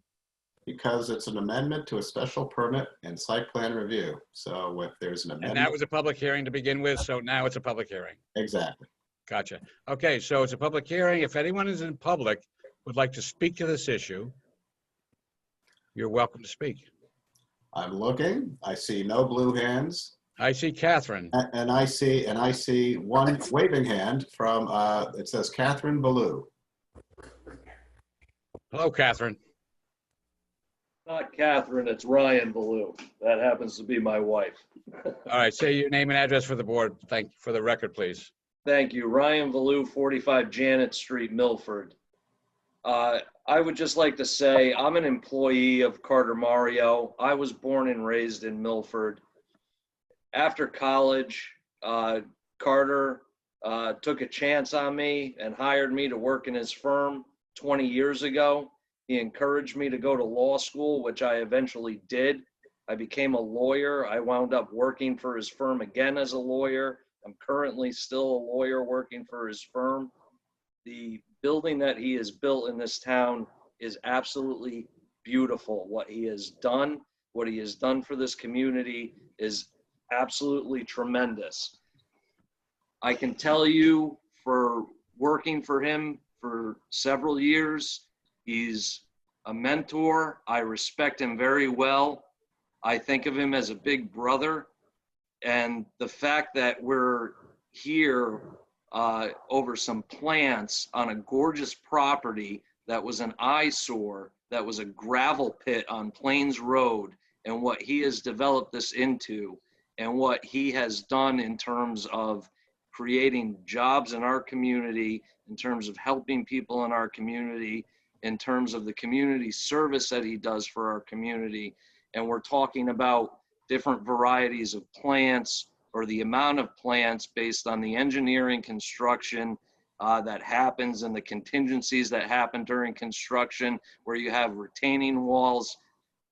This needs to be approved immediately. I don't think there needs to be any further comment on this matter. Well, thank you for your comments. Is there anyone else who would like to speak from the public on this issue? I am not seeing anyone. No hands raised. No hands raised, no waves. Okay, so no need to rebut, no need to rebut the rebut. So we will close the public hearing. Is there any questions or comments from the board? Mr. Cater. Yeah, how you doing? I live nearby there. Great project he did. If there's any concern about green, there's a lot of woods around there, so I don't really think that's an issue. Aesthetically, the place is beautiful, so I'm not too concerned about it. I think he did a great job as well. Okay. Thank you for that. Is there any other questions or comments from the board? Hearing none, I would hear a motion. Mr. Cater. Okay, I'll do a motion. Let me put my glasses on. I wasn't ready for that. They're pretty spectacular glasses. Okay. I move to approve as presented the petition of Eric Orzel for an amendment to the special permit and site plan review to revise a board-approved landscape plan on map 053, block 302, lots 83, 84, and 88A, and map 043, block 304, parcel 80 of which Lexmar Realty LLC is the owner. Okay, we have a motion. Do we have a second? I'll second it. Joseph, thank you. We have a motion, a second. Is there any other discussion on the motion? So the only comment I would make is that in general, I think that it's okay to have changes on a site plan and, you know, and quantity and quality. And we are working with the regulations subcommittee to give some of this authority just to administration. If it's as good or better than what we approved, then it's probably kind of pretty easy. And it looks like, you know, a fewer number of more robust plants could be just like a good solution. But anyway, we heard it tonight and it's approved, or it will be approved, I believe in the next minute. But so I would ask Meg to call the roll. Okay. Ms. Austin. With the motion. Mr. Castagnoli. For the motion. Mr. Cater. With the motion. Mr. Collegian. He's giving the thumbs up. Thumbs up. He is with the motion. Mr. Mortimer. With the motion. Mr. Moore. With the motion. Mr. Sadi. With the motion. And Chairman Quish. With the motion. Thank you. That was unanimous. Thank you. Thank you to the applicant, and good luck in your new building. So we have old business. Is there any old business? Any new business? Any liaison reports? Subcommittee reports. Unfortunately, I was unable to participate, and we did not have quorum for yesterday's subcommittees. So I would ask, we had we need participation in the subcommittees. We have an opening since Mr. Brodser left the board. Yeah, and it's not limited. So what I would ask is that each of the board members give some consideration to volunteering for these boards. It is probably a half hour to 45 minutes. We'll probably keep it going as a different day than the scheduled meetings. If in fact we have a really soft second meeting of the month, then that will be a subcommittee. Otherwise, it will be the Monday before the second meeting of the month. But so I would hope that we have people step up. It's like planning and zoning, right? So these are zoning issues we deal with all day, every day. Planning is kind of the fun part. So if we get into regulations and we get into the plan of conservation and development, that's kind of where we can put a little bit of our own hearts into it. So I would appreciate it if anybody would like by next meeting volunteer. So the subcommittee reports is we have minutes of the previous meeting online, and we did not have a meeting on Monday. We have approval of the minutes is next. Do we have a motion? So Request before approval of the motion, there's a technical problem on the minutes. Through you to Meg. Mr. Sadie speaking. Yes, Bob. There was a discussion on 134 Old Gate Lane, and I moved to approve that. You actually indicated I moved to approve at the Metro Broad Street project. I actually did not move to approve that. That was Mr. Cater. So it just would indicate that I moved to approve the 134. That's found at page 56, volume 56, page 101. Okay, thank you. So I will amend those, and you can revote it or vote it next time. Sorry, I picked that up late in the ball game tonight. It's okay. Thank you for reading that closely. So chair's report, I have none except for the shout out to get more interest in the subcommittees. And so David's staff report. Staff report is, I'm going to remind you that you need to report, and I apologize, I should have written this out for you, that you did sign off on a lot line adjustment for 112 and 114, et cetera, I believe it was Merwin Avenue. Okay, so just so the board, refresh the board and the public on what that is. It is a procedure, and it's a procedure under our subdivision regulations where when a applicant would like to move some lot lines without creating any new lots, and in this case, actually making some lots more conforming with our zoning regulations, the chair can sign off on that Mylar without the applicant having to do a full re-subdivision application to the board. Okay, thank you. Yeah, so you did that. And I just want to echo everything the chairman said about the subcommittees, because they're really good. But there is a limit. We can only have up to 5 members on a subcommittee, because any more would constitute a quorum of the board, which we can't allow because they're subcommittees. Thank you for keeping us compliant. That's what I do. So I would have a motion to adjourn. So moved. Anybody? So moved. Joseph Cassignelli, so adjourned. We're done. Thank you, everybody, for hanging with us till 10:38. Have a good evening. Take care, everyone. All right. Good night, everyone. Bye-bye.